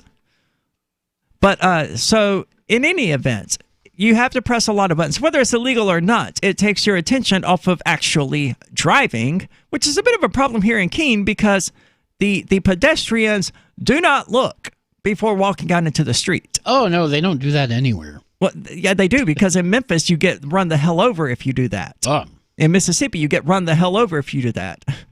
You don't just walk out into traffic and hope for the best like you're playing Frogger or something in 1985. I played that. That was fun. You wait until traffic has stopped. They don't do that here in Keene. They just start walking, and you have to stop. So if you're messing around with this app, in a lot of these intersections and stuff like that where cops will hang out, you might just accidentally run over someone. It's not beyond imagining that it would happen. So I would like to see some of these options reduced. Whether the cop is hidden or visible, to me, is not an important detail. There's a cop there. That's the part I need to know. Yeah.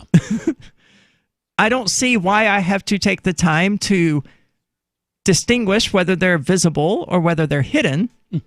Because I'm driving, I don't have time to read all of these buttons. And then there's beneath hidden and visible, there's 3 more buttons that you can choose between or activate. I don't know if they're mutually exclusive, but because I've only done it once. It's gotten a lot more complicated than it used to be. Yeah. And of course, you can use the defaults, but in that case, you're submitting false information. You may be submitting a hidden police officer or who is actually quite visible. Yeah, I mean, or vice versa. Yeah, it's a lot of trouble to do this while you're actually driving through a roundabout, trying not to run over pedestrians. But you kind of have to. Well, you don't have to, but you should, because there's a cop sitting right there waiting on somebody to hit a pedestrian, which you might argue is a good thing. But in any event, people who are not going to run over pedestrians and who are just being targeted by cops for whatever reason need to know that that cop is there. Yeah. And of course, the cops don't like that one bit. So Google said they can screw off. Basically, they sent this statement. Safety is a top priority when developing navigation features at Google. We believe that informing drivers about upcoming speed traps allows them to be more careful and make safer decisions when they're on the road. I would say that avoiding police is probably the safest decision you can make. Indeed. There's more to talk about in regard to Waze, so don't go anywhere. This is The Call to Freedom.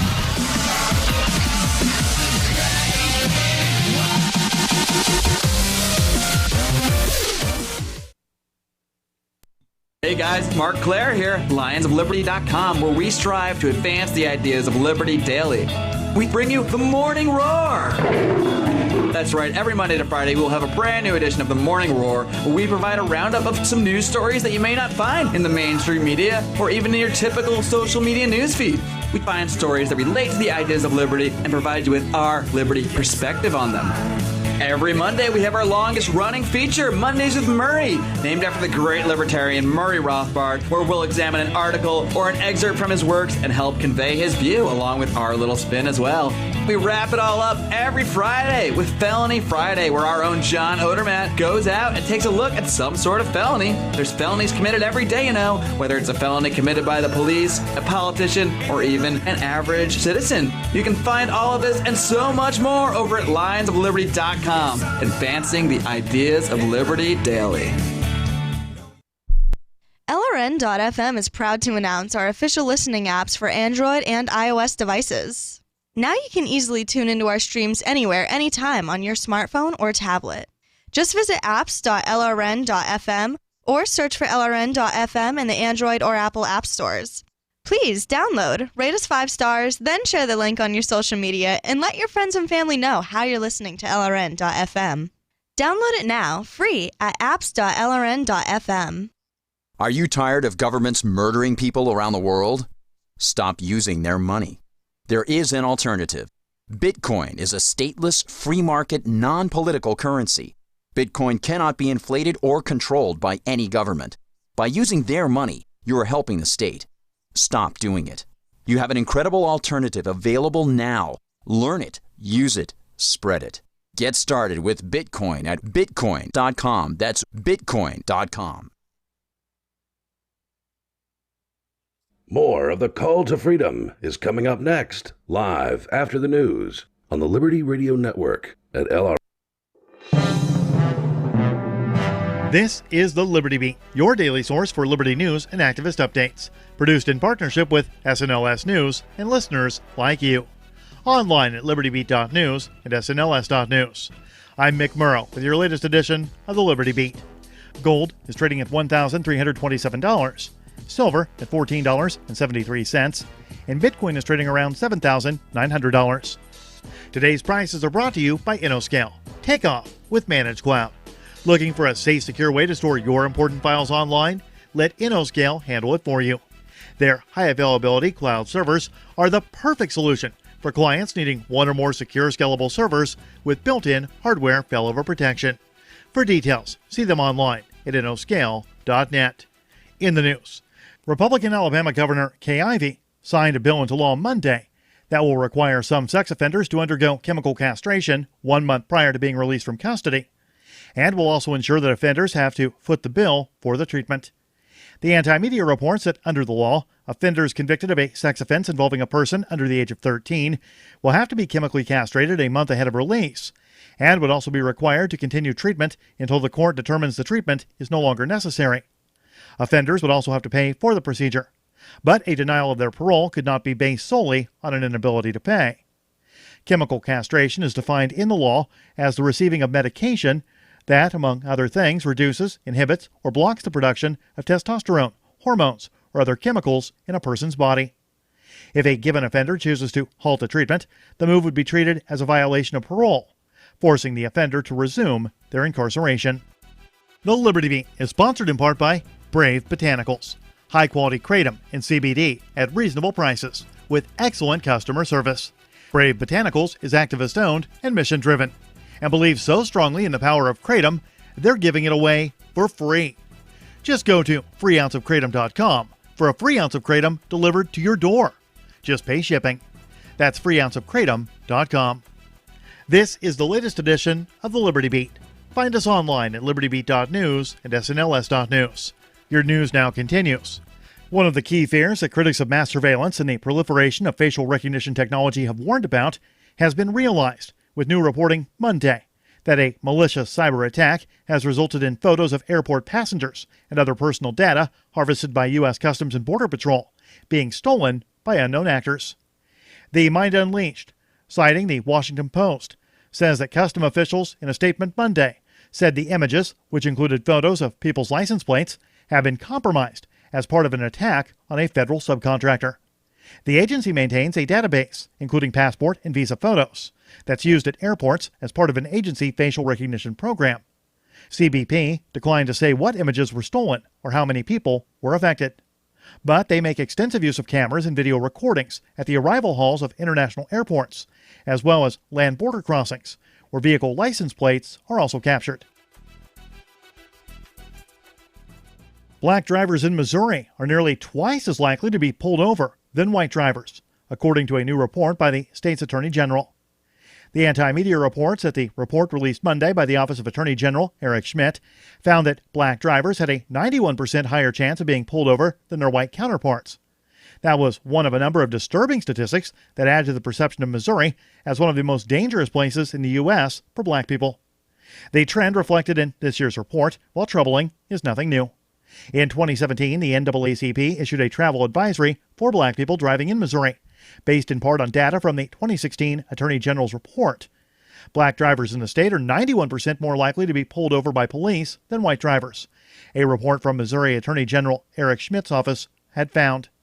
This year, Schmidt's office found that when the data was isolated to certain cities and neighborhoods, the racial disparity of traffic stops jumped even higher. Support for the Liberty Beat comes from the Conscious Resistance Network, featuring videos, news reports, and articles from a spiritual anarchist perspective. Experience the Conscious Resistance at theconsciousresistance.com. How would you like to have your business featured on the Liberty Beat? You can. Just send an email to libertybeat@snls.news for details. This is the Liberty Beat, produced in partnership with SNLS News and listeners like you. The Liberty Beat is online at libertybeat.news and snls.news. I'm Mick Murrow reporting for The Liberty Beat, reminding you, spread liberty with a smile.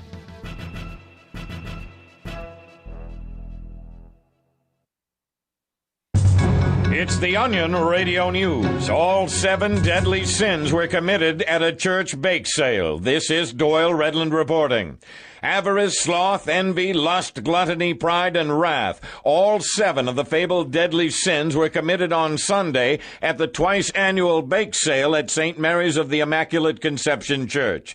According to St. Mary's treasurer, Beth Ellen Coyle, church-sponsored events are a notorious breeding ground for these treasonous acts against the Lord God. This is supposed to be about the glorification of God, not violating His word. Do that and you're no better than that cheap strumpet Melissa Wyckoff with those sinful chocolate cookies of hers. The 7 deadly sins were first outlined in the 5th century by Gregory the Great, who himself was, as indicated by his very name, toying dangerously with the sin of pride.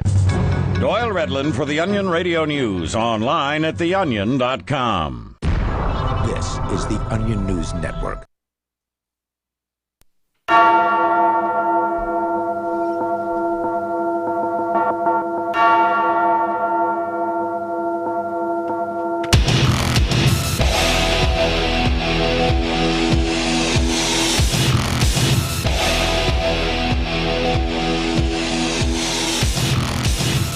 Welcome back. This is some show I do. I don't know. I'm totally not here. Brain dead, huh? Yeah. This is the call to freedom. It is the call to freedom. We'll be out technically in the field as of tomorrow until at least the Monday broadcast. In a literal field. Yeah. Yeah. In a campground at Rogers. It's Fork Fest coming up starting. I will be leaving to go do all the multitudes of things that I can't do overnight in exactly 12 hours. Well, not exactly. It's more like 12 and a half hours because the store that I need to visit doesn't actually open until 7. But around this time, I will be leaving to get all of that done. Then I'll be riding up there with Rich because I'm not driving my car with the current situation going on with the tags. No, you probably don't want to drive that. They pulled me over in Lancaster last year. Oh, nice. And they weren't even expired. It wasn't for that. It was because my driver's side brake light is a bitch. Like an actual bitch. Sometimes it just stops working. And I have to take the bulb out and put it back in. And then it resumes working and it's not a problem again for 6 hours or 6 months. I just never know. So as of late, I've gotten into the habit before I leave wherever, I back into a location where I can actually see the brake lights in the rear view, in the reflection of the window or whatever that I'm in front of to make sure, okay, I'm still good. Yep. It's just a quick little habit that I got into. Whoops, I just hung up on him, I think. Very simple way of dealing with it. I went through a lot of brake lights before I realized that no, it's just not making a good connection. I probably need to replace the actual brake light socket. Yeah. But that's way more trouble than I'm willing to put into it when I can just check the brake lights. And actually, most of the time, all I have to do is kick it. I mean, that's the kind of person I am. If I don't have to pop open my trunk, remove these screws, and then adjust the brake light, and I can get by with just kicking it, that's what I'm going to do. Yep. So at that particular moment, my brake light had decided it didn't want to work. And some cop at Pork Fest pulled me over and was like, you got a brake light out. I was like, no, I didn't. I had them checked literally before I drove to New Hampshire from Mississippi, had the entire car checked for obvious reasons. Yeah. That's a 2,000-mile drive there. And everything was fine then, but I will go right now and buy a new brake light and install it. So I did that, and of course it worked again. Then I got pulled over again like 3 days later for having a brake light out. Same freaking one. So my first thought was, okay, something is blowing these brake lights. So I put in a new one. Didn't have a choice. Wanted to see what would happen. And sure enough, it stopped working again.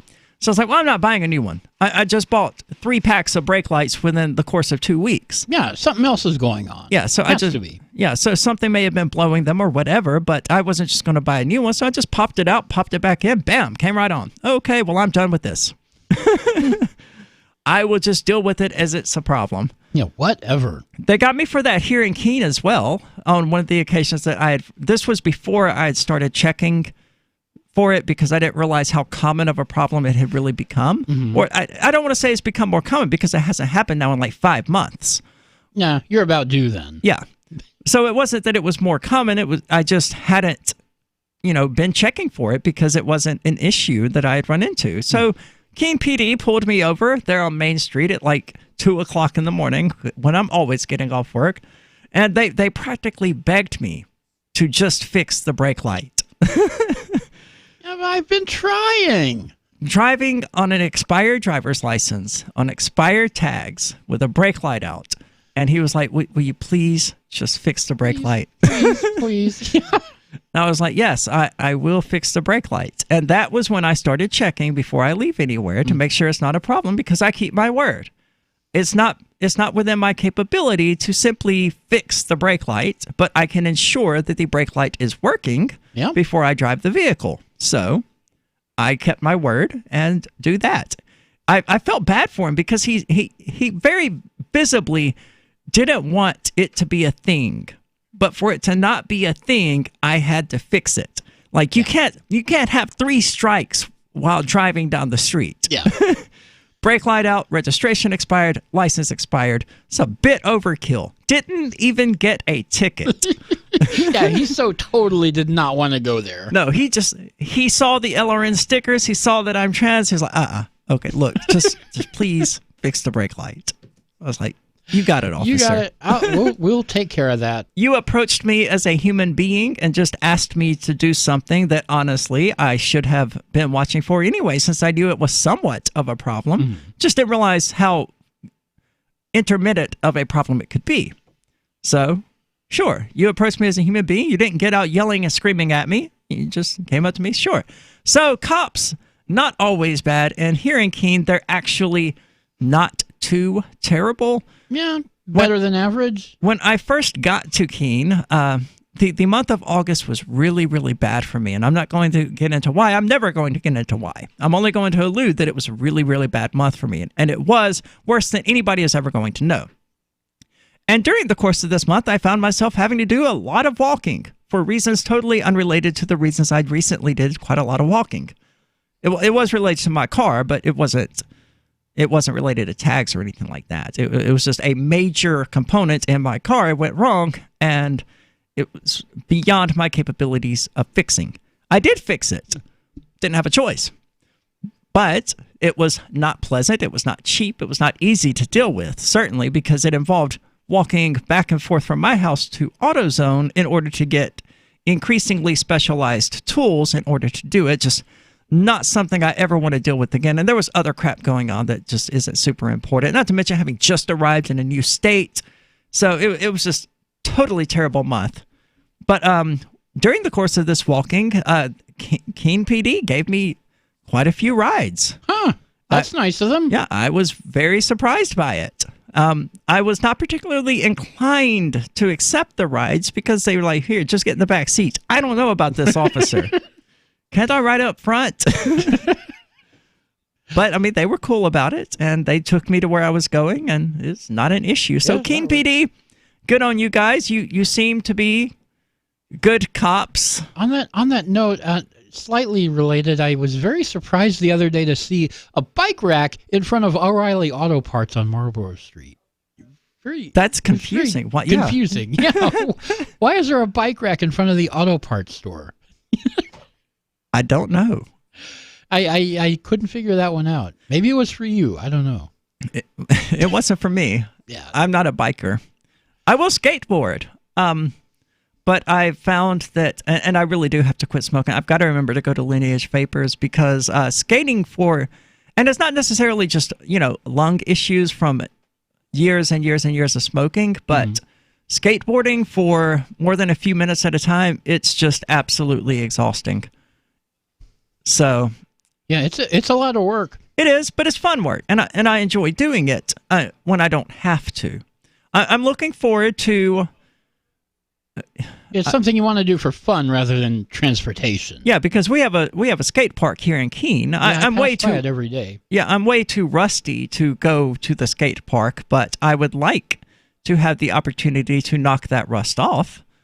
What I'm finding, though, is that my body is drastically different. I'm like 2 feet taller than I was then, so the board is just much shorter than what my muscle memory is used to. Mm-hmm. That's a major problem.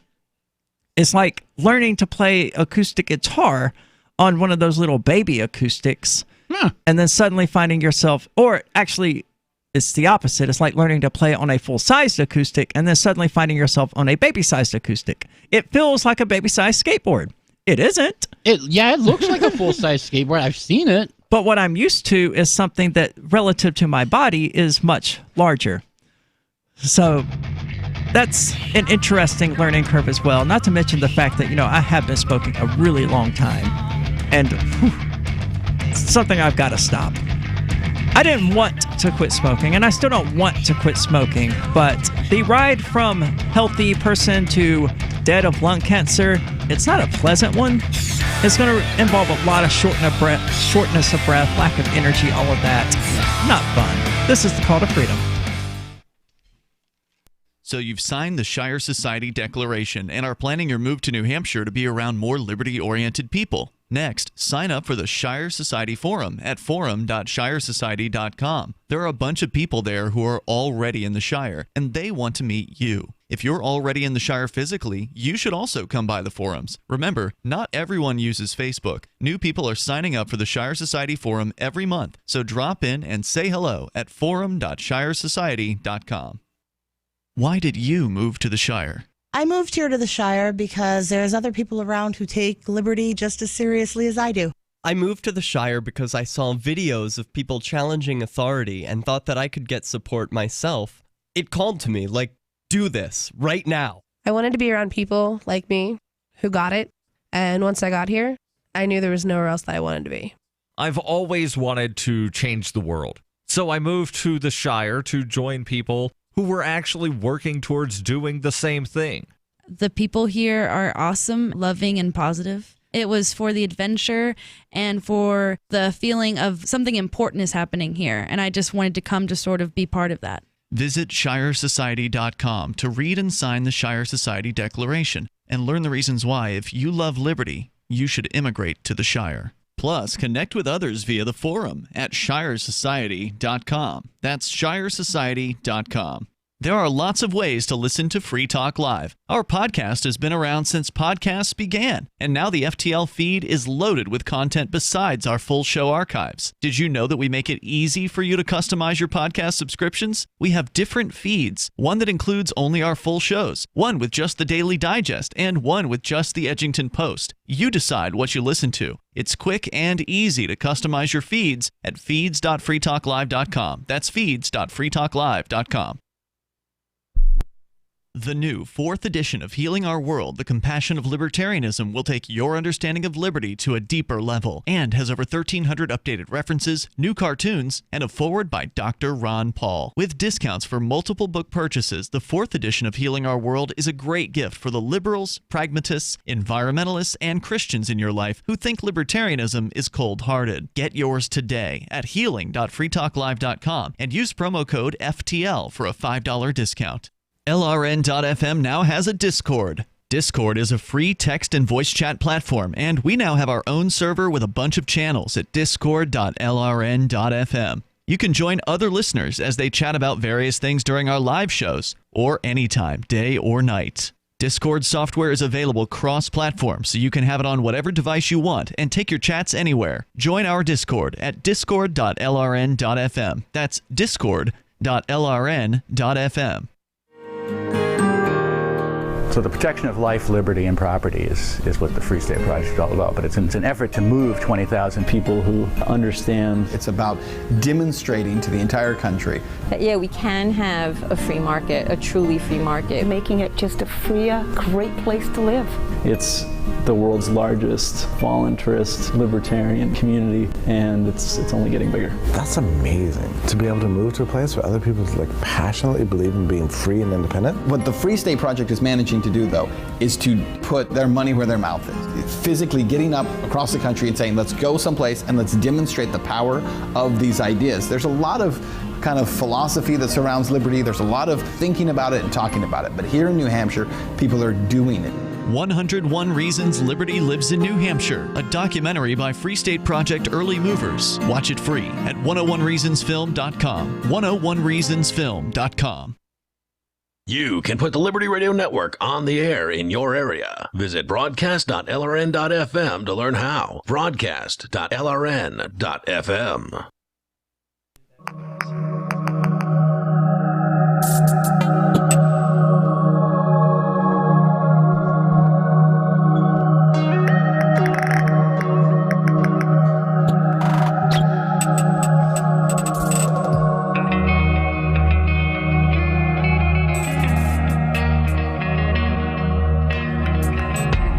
Welcome back. This is the Call to Freedom. As always, you're invited to give us a call. That number is 603-283-6160. Again, that's 603-283-6160. Or if you want clearer quality, you can use the Discord call-in lines, which you can find at discord.lrn.fm. Now, we've been largely talking about police and stuff like that, and especially the Waze app, which shocked me earlier because it just honestly never occurred to me that police can also use the Waze application. Oh, yes, they can. And they've tried. And apparently one of the immediate way they could use this application comes to mind is reporting via the application that the police, are no longer where they have been reported. So we're not the only people to have an issue with this. From 2016, the New York Times asked how Waze tries to keep its crowd honest. So how do they deal with fake reports? Because what we're dealing with are fake reports. Yeah. The Waze app, owned by Google, is known for its real-time traffic reports and driving directions that dynamically update based on the latest data available. That may be true, or it may have been true, but for me, what it's known for is the ability to avoid cops. Oh yeah, that's one thing it does really well. Who doesn't want to avoid cops? But one of the big selling points for Waze is that we don't have this problem much in Keene, but Waze can, because so many people use it, Waze knows how fast each of its users are going, and so it knows where there's traffic congestion. Right. So if you're about to run into a 5-mile-long backup on the highway, it can tell you to get off the highway and take surface streets for a while and avoid all that. Well, Google Maps will do that as well. Yeah, but that's where they got the technology from, because they bought Waze. Ah, got it. Okay. Well, the big deal for me is the ability to report police. The app's interface encourages its users to submit their honest observations as they travel, including things like road hazards. Even something like roadkill gets reported on there, because, I mean, you don't generally want to drive over a dead armadillo. Are armadillos in New Hampshire? No, those are in the South, yeah, like Texas, Florida. Oh, they're in Mississippi as well. Mississippi, yeah. You have never seen a damaged radiator until you've seen an armadillo jump up in fear and smash through it. Oh my! Those things are hard. Those things have a really tough shell. So yeah, if they're in the air when they hit your car, then and they can jump surprisingly high for such stunty little creatures. I'm surprised they jump. I mean, I saw lots of dead armadillos when I was in Florida and down in Texas, but it never occurred to me that they would jump in the air. They do. It seems to be what they do when they're afraid.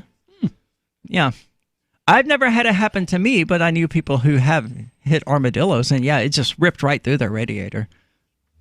But anyway, you can report all that kinds of nonsense on the Waze application, but the best kind of nonsense you can report is the presence of police.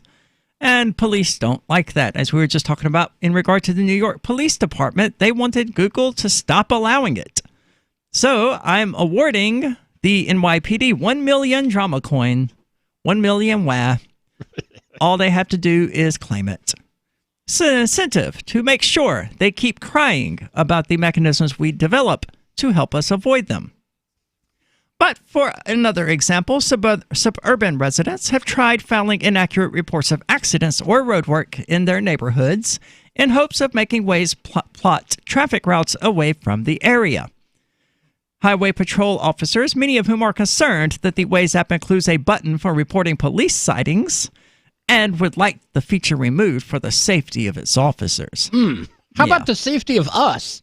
Yeah, that's the point. You know, it's really revealing that our safety seems to conflict with the safety of police officers. Yeah, well, see, police officers think their safety comes first before everything. I mean, it's not exactly, it's like if you want to find a cop, you don't need an application to do that.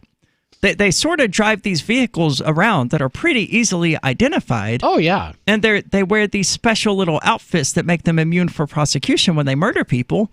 So it's not hard to find them if you're looking for them. If you actually want to find a cop, they're not hard to find. And, you know, there's actually a phone number you can call and get a cop. You can order one delivered right to you. That's true. It's more difficult to avoid a cop. To do that, you do need somebody who has seen a cop informing you that the cop is there. And that's where Waze comes in. But police have also allegedly filed false location reports to obscure their true whereabouts, as you would expect police to do, especially in Miami. Evidently, Florida. Oh my goodness, stupid videos. It's no surprise that Florida policeman, is lying on the Waze app in order to convince people that they're not where they actually are. Coming to us from NBC Miami, of course, they're peddling that we're at danger here thing pretty hard. They say it puts us at risk. It puts the public at risk because it's going to cause more deadly force encounters between law enforcement and suspects. Oh. Say what? So they're just going to kill more people until the Waze app goes away. Oh, is that what they're threatening to do? That's what I heard. It puts the public at risk because it's going to cause more deadly force encounters between law enforcement and suspects. No, what causes more deadly force encounters is cops pulling their guns on people. That does tend to escalate a situation. Speaking of someone who has been involved in a fair number of confrontations and has never pulled a gun out on anyone, I'm trying to think how true that statement is. Yeah, well, I've never escalated it to the point where I needed to pull out a gun. Okay, so let's go with that. Police do it as a matter of course. I mean, it's kind of their job. Sergeant Ortiz is taking issue with the app because it allows users to identify where police officers are on the road. It's a 21st century method of drivers flashing their lights at each other to identify a speed trap. And that's something else that police have long attempted to stop people from doing, although, as I understand it, you can totally do that. You can totally do that. But free speech. But police in Miami is covered by free speech? Yeah. Interesting. They have a novel way of fighting back against Waze. That's an interesting way to spell immoral, which is owned by Google. According to the FOP, that's the Fraternal Order of Police. Hundreds of officers have been instructed to download the app to try and steer the data in the wrong direction. Oh. NBC's Jamie Guerola put the app to the test Thursday night, and it yielded the exact location of an officer when NBC6's cameras passed by the location identified on the map. Waze's developers told NBC6 that police partners support Waze and its features, including reports of police presence, because most users tend to drive more carefully when they believe law enforcement is nearby. Yeah, well, that's true. I mean, who doesn't? If you're doing 90 down the highway and Waze pops up that there's a cop ahead, you're going to slow down. Yep. Broward County Sheriff Scott Israel said he doesn't buy the claims that the app threatens the safety of his officers. Good for him. If someone is suffering mental illness and they want to commit a heinous crime or hunt a deputy or police officer, they don't need an app to do that, Sheriff Israel said. Excellent point. He's entirely correct. No app necessary. So it appears that in the end, the Waze app is going to win out. And even if it does lose, there will be a replacement. Yep. This is the call to freedom.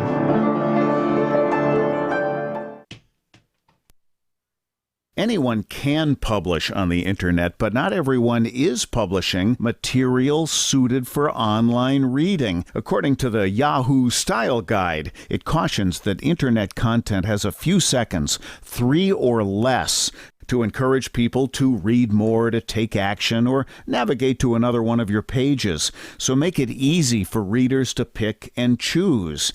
Isn't that the way you poke around online? Use short words, short sentences, short paragraphs, bulleted lists, and short pages. Front load what you write, putting the most important information at the beginning of headlines and paragraphs and sentences. Same goes for your keywords, what someone would likely type into the search box on Yahoo or Google. For more tips on communicating better online or in a job interview or everyday life, hit survivalspeech.com.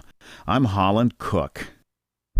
Cell 411 is a free app for Android and iOS that replaces government-controlled 911. Cell 411 allows you to preset a group of friends or private organizations to show up at any emergency. Cell 411 is a nightmare for the state because it proves their so-called services aren't needed. Cell 411 has had thousands of installs, and of course it's covered by the BIPCOT no government license. Cell 411 because your friends won't shoot you when you're in trouble. Without the government, who would build the emergency services? You and Cell 411. Get it today at getcell411.com. Would you like to hang out with Penn Jillette? He's keynoting Freedom Fest this year. I, for one, am thrilled. Freedom Fest is the largest liberty-oriented gathering in the world. They take a Big Ten approach with libertarians, conservatives, liberals, anarchists, and just open-minded people mingling together to hear real debates, share real solutions, and converse freely. This year's theme is the Wild West, a time of liberty and opportunity, or a time of anarchy and violence. Maybe both. Go to freedomfest.com/FTL and get your tickets now. freedomfest.com/FTL.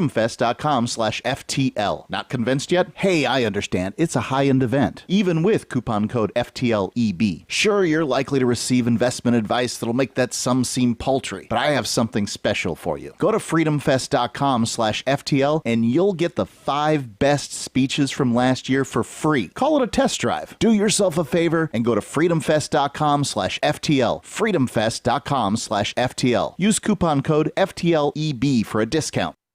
The LRN.FM social media channels have been revamped. We've eliminated Facebook and focused on other platforms like Twitter and Mastodon, the decentralized alternative to Twitter. On our accounts, you'll find posts from multiple LRN.FM show hosts together in one place. Follow us on Twitter at twitter.lrn.fm, or better yet, move to the decentralized Mastodon social media platform at toot.lrn.fm, toot.lrn.fm. I think you'll like it.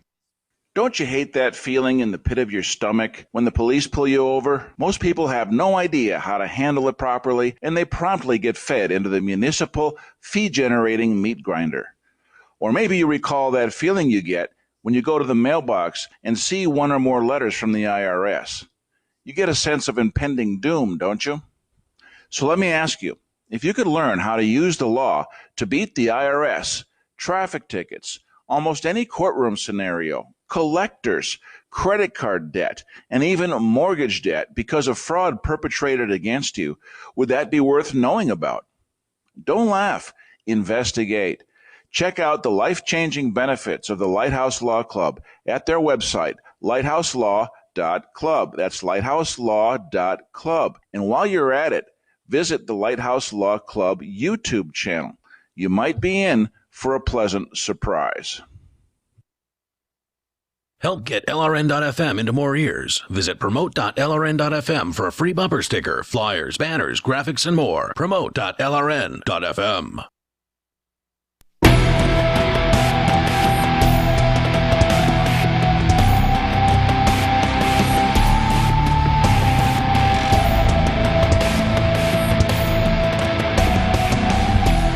Welcome back. This is the Call to Freedom. And to no one's surprise, Bernie Sanders is out there defending democratic socialism. Unfortunately, it appears to be a video. I really wish they made that clear before you clicked the link. I'm not trying to watch a video of it here on a radio show. Yeah, that doesn't work very well. But, you know, before we get into that, libertarians and anarchists, we talk a lot about providing for people absent a state. How are we going to pay for the schools? How are we going to do all of these other things? How are we going to help poor communities without a government taxing us in order to do it? Well, yeah, democratic socialism. No, not at all. That's not at all the direction we're going with this. I've got a answer for you. The Kids Compassion Charity, coming out of Sierra Leone, accepts cryptocurrency, PayPal, and several other forms of payment, and they are out there in Sierra Leone helping to dig wells for villages that need them, helping provide materials for school children who need them, helping to create an environment of people who know how to code so that they can escape the poverty that has been inflicted on them, honestly, by centuries of imperialism. If at least a century of imperialism, perhaps more, I don't know. Again, that's kidscompassioncharity.org.com. Just click the donate link up at the top. Again, that's kidscompassioncharity.com. So, Bernie Sanders is defending democratic socialism because, it's the people of Venezuela aren't being told by their government to breed rabbits to eat. And they're certainly not drinking sewage water. No, not at all. No, everything is going fine. So, having parted ways with some non-Marxists, this is going to be good. It's a Wall Street Journal opinion. This is going to be top-notch. Oh, yeah. Insanity, but top-notch either way. Who managed to infiltrate his 2016 presidential campaign. Bernie Sanders will attempt to clarify this afternoon that he is not like other candidates seeking the Democratic nomination in 2020. No, he's a babbling old lunatic white dude who doesn't know what economics is, or a comb. Maybe that's why he wants democratic socialism, so that we can't have any more combs, and he's not the outlier for not knowing how to comb his hair. Yeah, that's a good possibility. So somebody noted in The Atlantic that Mr. Sanders will be speaking in Washington this afternoon on how democratic socialism is the only way to defeat oligarchy and authoritarianism. What? Well, to save the free market, you have to sacrifice the free market. You have to destroy the... How do you save authoritarianism with authoritarianism? Well, you don't. Well, he wants to defeat it, not save it.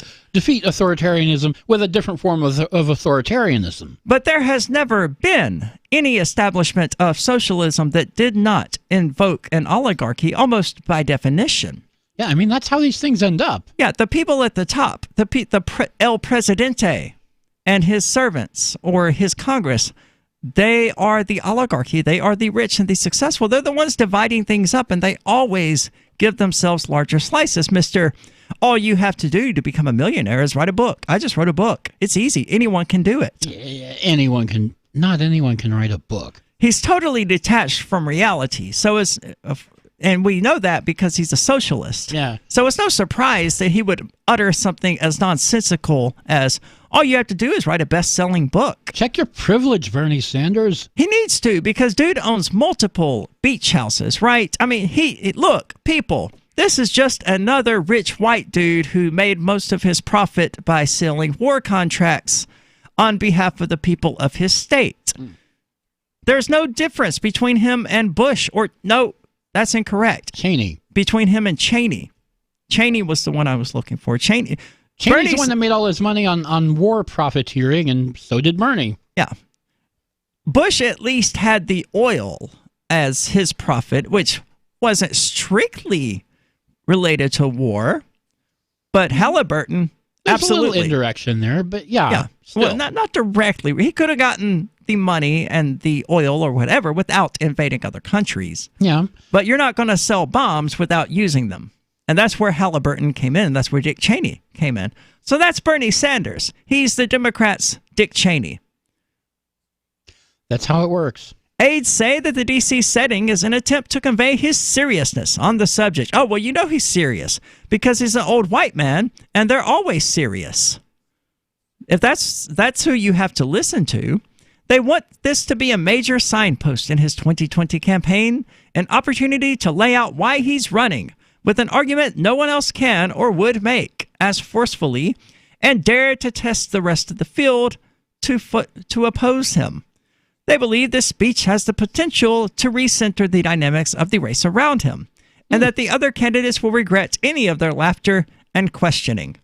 Well, I'm laughing, and I am not going to regret it. I guarantee you that. Anyone who has seen the picture they used for the article here is also laughing.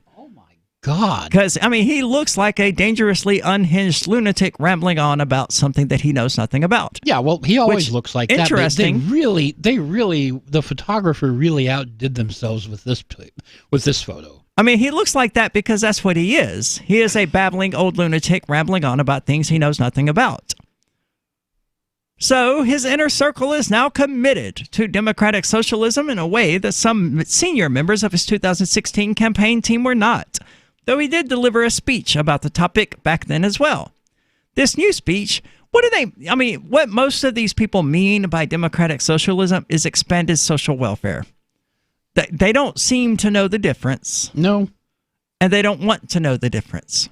What's really jarring, though, is when you watch these videos of people who came here from Russia during the height of the Soviet Union, and they challenge these kids. They're like, I've lived under socialism. I've seen its horrors. Why would you want to bring this here? And they say, well, that wasn't socialism. And the guy's like, no, I lived under it. It was literally socialism. Yeah. They just don't hear it. It's like trying to tell a Christian that the Bible conflicts with itself. It doesn't enter their head in the first place. It does very strongly resemble a religious belief. I would say it is a religious belief. Absolutely. You are correct. Given the long history of Mr. Sanders' friendly relations with communist thugs, I'm going to go out on a limb here and guess that the author of this particular piece is not a democratic socialist. Yeah, it doesn't sound like it. One must be optimistic to assume his brand of socialism would remain democratic. How many Americans want to live through a revolution dreamed up by an angry, underemployed writer anyway? The French Revolution didn't remain democratic. Well, they didn't start democratic either. Yeah. Fortunately, as Mr. Dover notes, the citizens of our democracy don't necessarily want exposure to the full Bernie. Oh, dear God, no, tell him to keep his pants on. No, please don't. Not everyone believes the message will penetrate. There is zero electoral evidence that voters support hard socialism or care about the fights the left relitigates every day on Twitter. One frustrated former 2016 Sanders aide said... we know that Twitter is not an accurate representation of the American people. No, it's not. Because what was trending on Twitter the day of the election or the day after the election was hashtag not my president. But he won the election. So yeah, it sort of doesn't matter what is trending on Twitter. As for the members of the current Sanders staff, one would hope they would look back in horror at their admiring commentary on the Venezuelan regime, but today's speech suggests not. Now, he is on record, on video, I believe, saying that Venezuela represents model socialism. That is socialism. That's how it's supposed to work. That's how it should work, and Chavez is doing great things. Yeah, and we see how that turned out. Yeah, like 12 years. Or no, it's been longer than that. Long. It's been about 20 years. 20 years after implementing it, Venezuela goes from being the richest country in South America to having people who are literally drinking sewage water because they have no other way to get water. And never mind having groceries and toilet paper and electricity, all pipe dreams. That's the result of socialism. It's been the result of socialism over and over again. I cannot imagine how completely confused a person has to be to look at that and be like, yeah, we need to bring that here, because it totally seems to be a workable idea. This is the Call to Freedom. Don't go anywhere. We'll be back with more of this discussion in just a moment. Are you a cryptocurrency advocate? The Crypto Tip is the ideal outreach tool to help new people discover cryptocurrency. It's a printable business card-sized tip that you can give to service providers, preferably in addition to a good cash tip. When the server scans the QR code, it'll bring up an explanation of cryptocurrency, how to install a wallet, and allow them to claim the tip. If they don't claim the crypto, you get your tip refunded to you after a time period you specify. Plus, if they do claim the tip, you get an email alert. Create as many tips as you want at cryptotip.org. That's cryptotip.org. Free Talk Live. It hasn't been unheard of for the police to insert an instigator. These are things they do, believe it or not. They'll have a plainclothes officer go into the protest and act as though he's one of the protesters, and then the plainclothes officer will start something with another one of the police. Oh, come on. This sounds like a conspiracy theory now. This is not a conspiracy theory. These are confirmed occurrences. Let's give the cops a benefit of the doubt and say it really was some instigator starting stuff with the cops. Does that mean that it's appropriate to flush every single person out of the park with rubber bullets, tear gas, and other sorts of offensive devices?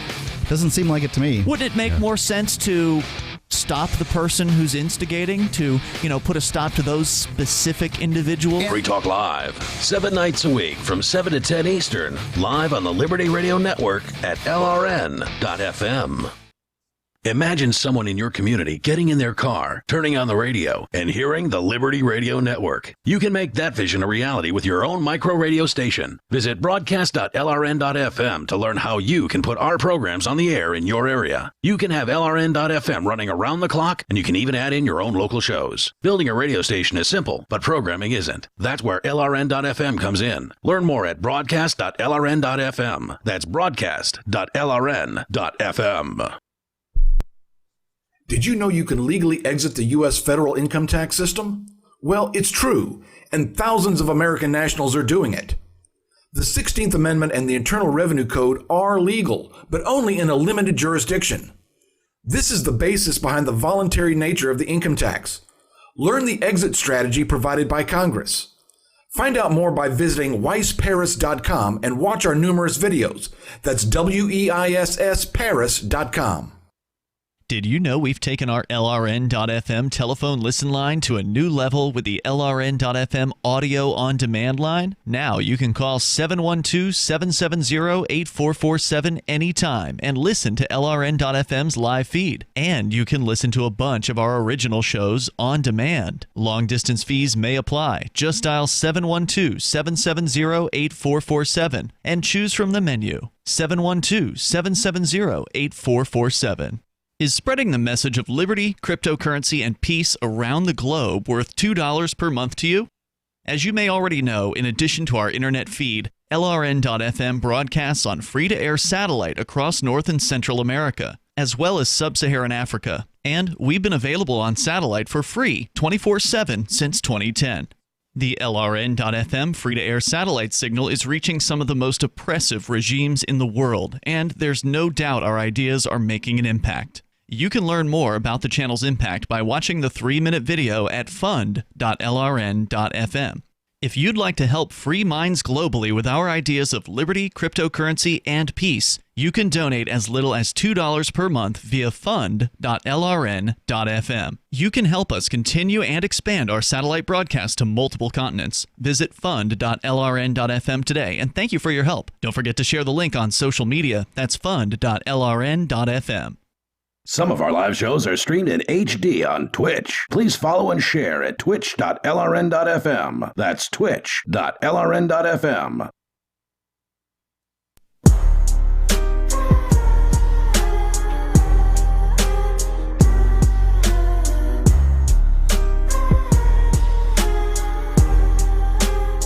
Welcome back. This is The Call to Freedom. Maybe you regularly listen to the show and have been wondering how you can help and show your support. Well, social media shares certainly go a long way, but so does cash. And you can do that using Patreon at patreon.com/call-to-freedom. Our sponsors there are currently helping to keep the show up and running, including the podcast at calltofreedomlive.podbean.com, and including broadcasting from ForkFest, technically. So be sure to check that out if you like what we're doing. Again, that's patreon.com/call-to-freedom. Now, let's end the day because my brain it's not here. It hasn't been here all day. I'm leaving tomorrow on vacation. I could not care less about this last segment of the show, but I'm going to make myself care because we got another article from the Unfriendly Atheist at Patheos. Now, he characterizes himself or herself as the Friendly Atheist. But having read now 2 whole articles from this person, I feel that Unfriendly Atheist is a far more accurate description. I get the feeling he's friendly to atheists and unfriendly to everyone else. So they just forgot the word to. Now, I'm a friendly atheist. I don't criticize religious people, even when they're Christians. I don't make a habit of it anyway. Yeah. Now, if the issue is presented to me, I will express my opinion, but I don't go around writing articles about why Christianity sucks. Yeah, this guy really hates Christianity. Yeah, I used to do things like that back when because it is very Campbellian in the sense that, it's very much like Plato's cave, where it feels like awakening into something and you feel this tremendous pressure to go out and wake up other people. Mm-hmm. Well, that should wear off sometime in your 20s. Is this mic working? Yeah. Sorry. Yeah, I mean, this is the argument that I've had all along. So I'm no atheist. I believe in God. I think somebody came up with this terminology as to what you believe and what you know.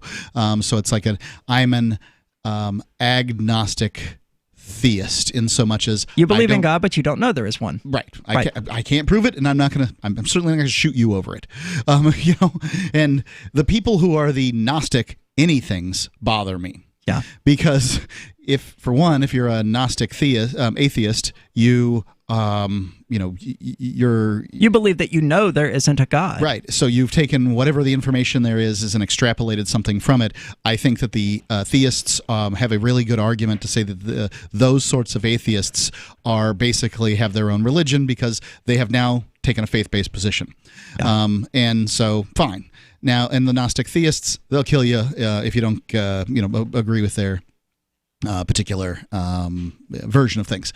So it's the vitriol that goes from either of these two sides that amazes me. I mean, you think you found something so interesting that it's going to change the world? Okay, so you don't believe in God. Excellent. How is that going to make life better? If you actually get some X percentage of the population to believe like you do, how is the world now a better place? And the best thing they can say is, well, the churches don't get to write off tax money. And that's it. Yeah. Why? That reminds me of a meme I shared the other day, complaining about why should churches be tax exempt? Everyone should be tax exempt. Well, except the Church of Satan, which has declined the opportunity to be tax exempt. That's because it's full of a bunch of atheists that really just want churches to be taxed because that's why they got into it. Yeah, they're not even atheists. They believe in a God, but the God they worship is a state. Yeah, okay, I'm with you. And in many cases, that's what you're dealing with when you're dealing with atheists. This is basically, liberal F-tards that are, dying to, shove something down your throat. And that's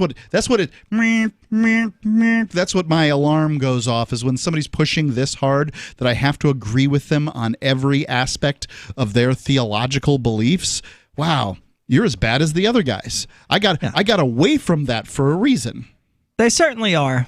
Evidently, Divine Child High School still hasn't learned its lesson after being publicly humiliated last year. The Catholic school made national news in 2018 after it said it would place a modesty poncho over girls who wore anything even remotely revealing at prom. Now, we just saw the Reformed Church of Satan actually got involved in this because we just saw a tweet from a Catholic priest about having to go up to this woman in the aisle and drape a shawl over her or a coat or something because her shoulders were visible. And he didn't want the men in the audience to be tempted. Crazy people. In full disregard of what Christ actually said on this subject. Yeah, you were supposed to wrap that shawl around the men's eyes. No, you were supposed to gouge out those pieces of eyes is what you were supposed to do. I don't have a dump button. That's what I was looking for. I'm used to a dump button when I need to say something like that. But that's what Christ literally said.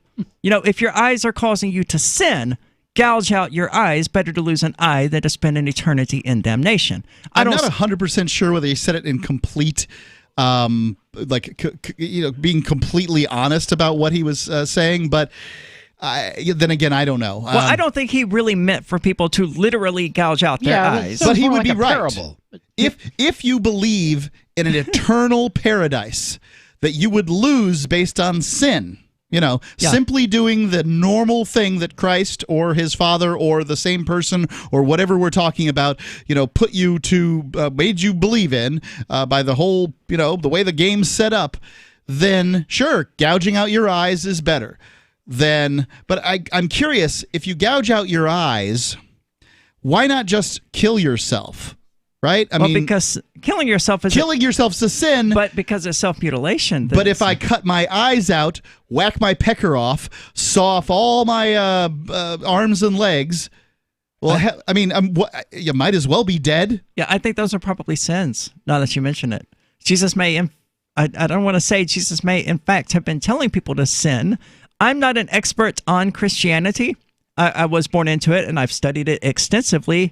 Not just as a child. You're an expert on Christianity because nobody knows anything. Yeah, but sure. But I mean, like Tom Gray could probably explain the minor differences between the two things.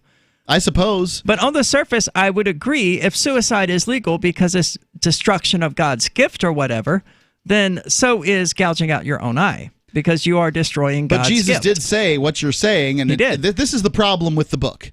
If God was up there in heaven writing things through the fingers of learned men here on Earth 2,000 plus years ago, why didn't God just write something that was a lot shorter and a lot clearer? Easy to remember. Rather than these sort of cryptic messages like gouge your eyes out if it's causing you to sin. That's a little much. It is, but for the priests who profess to believe this and to worship Christ, it's shocking that they would diverge from him so significantly on exactly this issue, because Jesus would not have condoned making this woman cover up. He would have condoned the priests turning away, the men turning away. Well, tell the men not to look at her. Tell the men to control themselves and not be animals. No, I think conservative religions have always done this. They always kind of, cover the gals up. They started doing that. They started doing that with the Book of Paul. I mean that. They started long before that. As far as Christianity goes. So, and I won't argue that the conservative religions have had some success as far as making their proponents do a little better in life than the average folks. I think it mostly has to do with sloth and productivity and drug use is what I think are the reasons. Is that if you're not enjoying yourself drinking or doing drugs, then I guess you got to go work, and so off you go, get a little more work done. And then the guy that has a headache in the morning. I guess that's it's fair just point. a theory. Yeah. I don't know. Like, I'm not trying to shame people one side or the other. I just look at, well, I see the conservative Jews. They're pretty rich folks. I see the Amish. They're pretty rich folks. I see the Quakers. They're pretty rich folks. I see several different conservative religions, and those people seem to have done well. It's probably because they value family over sort of community. Sure. Because you can teach your family to respect money. You can teach your family to behave properly. The community is full of reprobates and idiots, and you can't teach them anything. And giving them a bunch of money isn't going to solve their problems. It's going to make them have their problems with more style, and that's all. Yeah, they'll just use an iPhone instead of a $40 phone from Walmart or whatever. Right, to call their drug dealer. Yeah, pretty much. Of course, I don't take the position that religion is this inherently evil thing. I think that what men have done with religion has been evil quite often, but it's also been quite positive.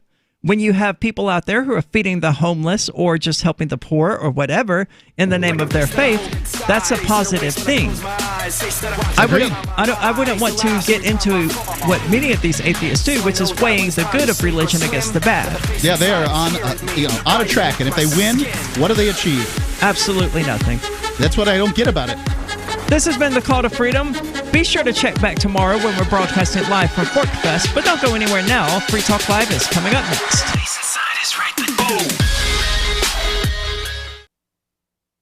I've been told no in many different ways. I give you an order and you're going to obey it. George, you can go this way. You can do that and you have to leave here. You cannot bring signs into the rally. Walk with me. Well, I'm comfortable here, actually. Whoa. Hey. Who do you think you are? Excuse me. There is no video and audio allowed in this office. No,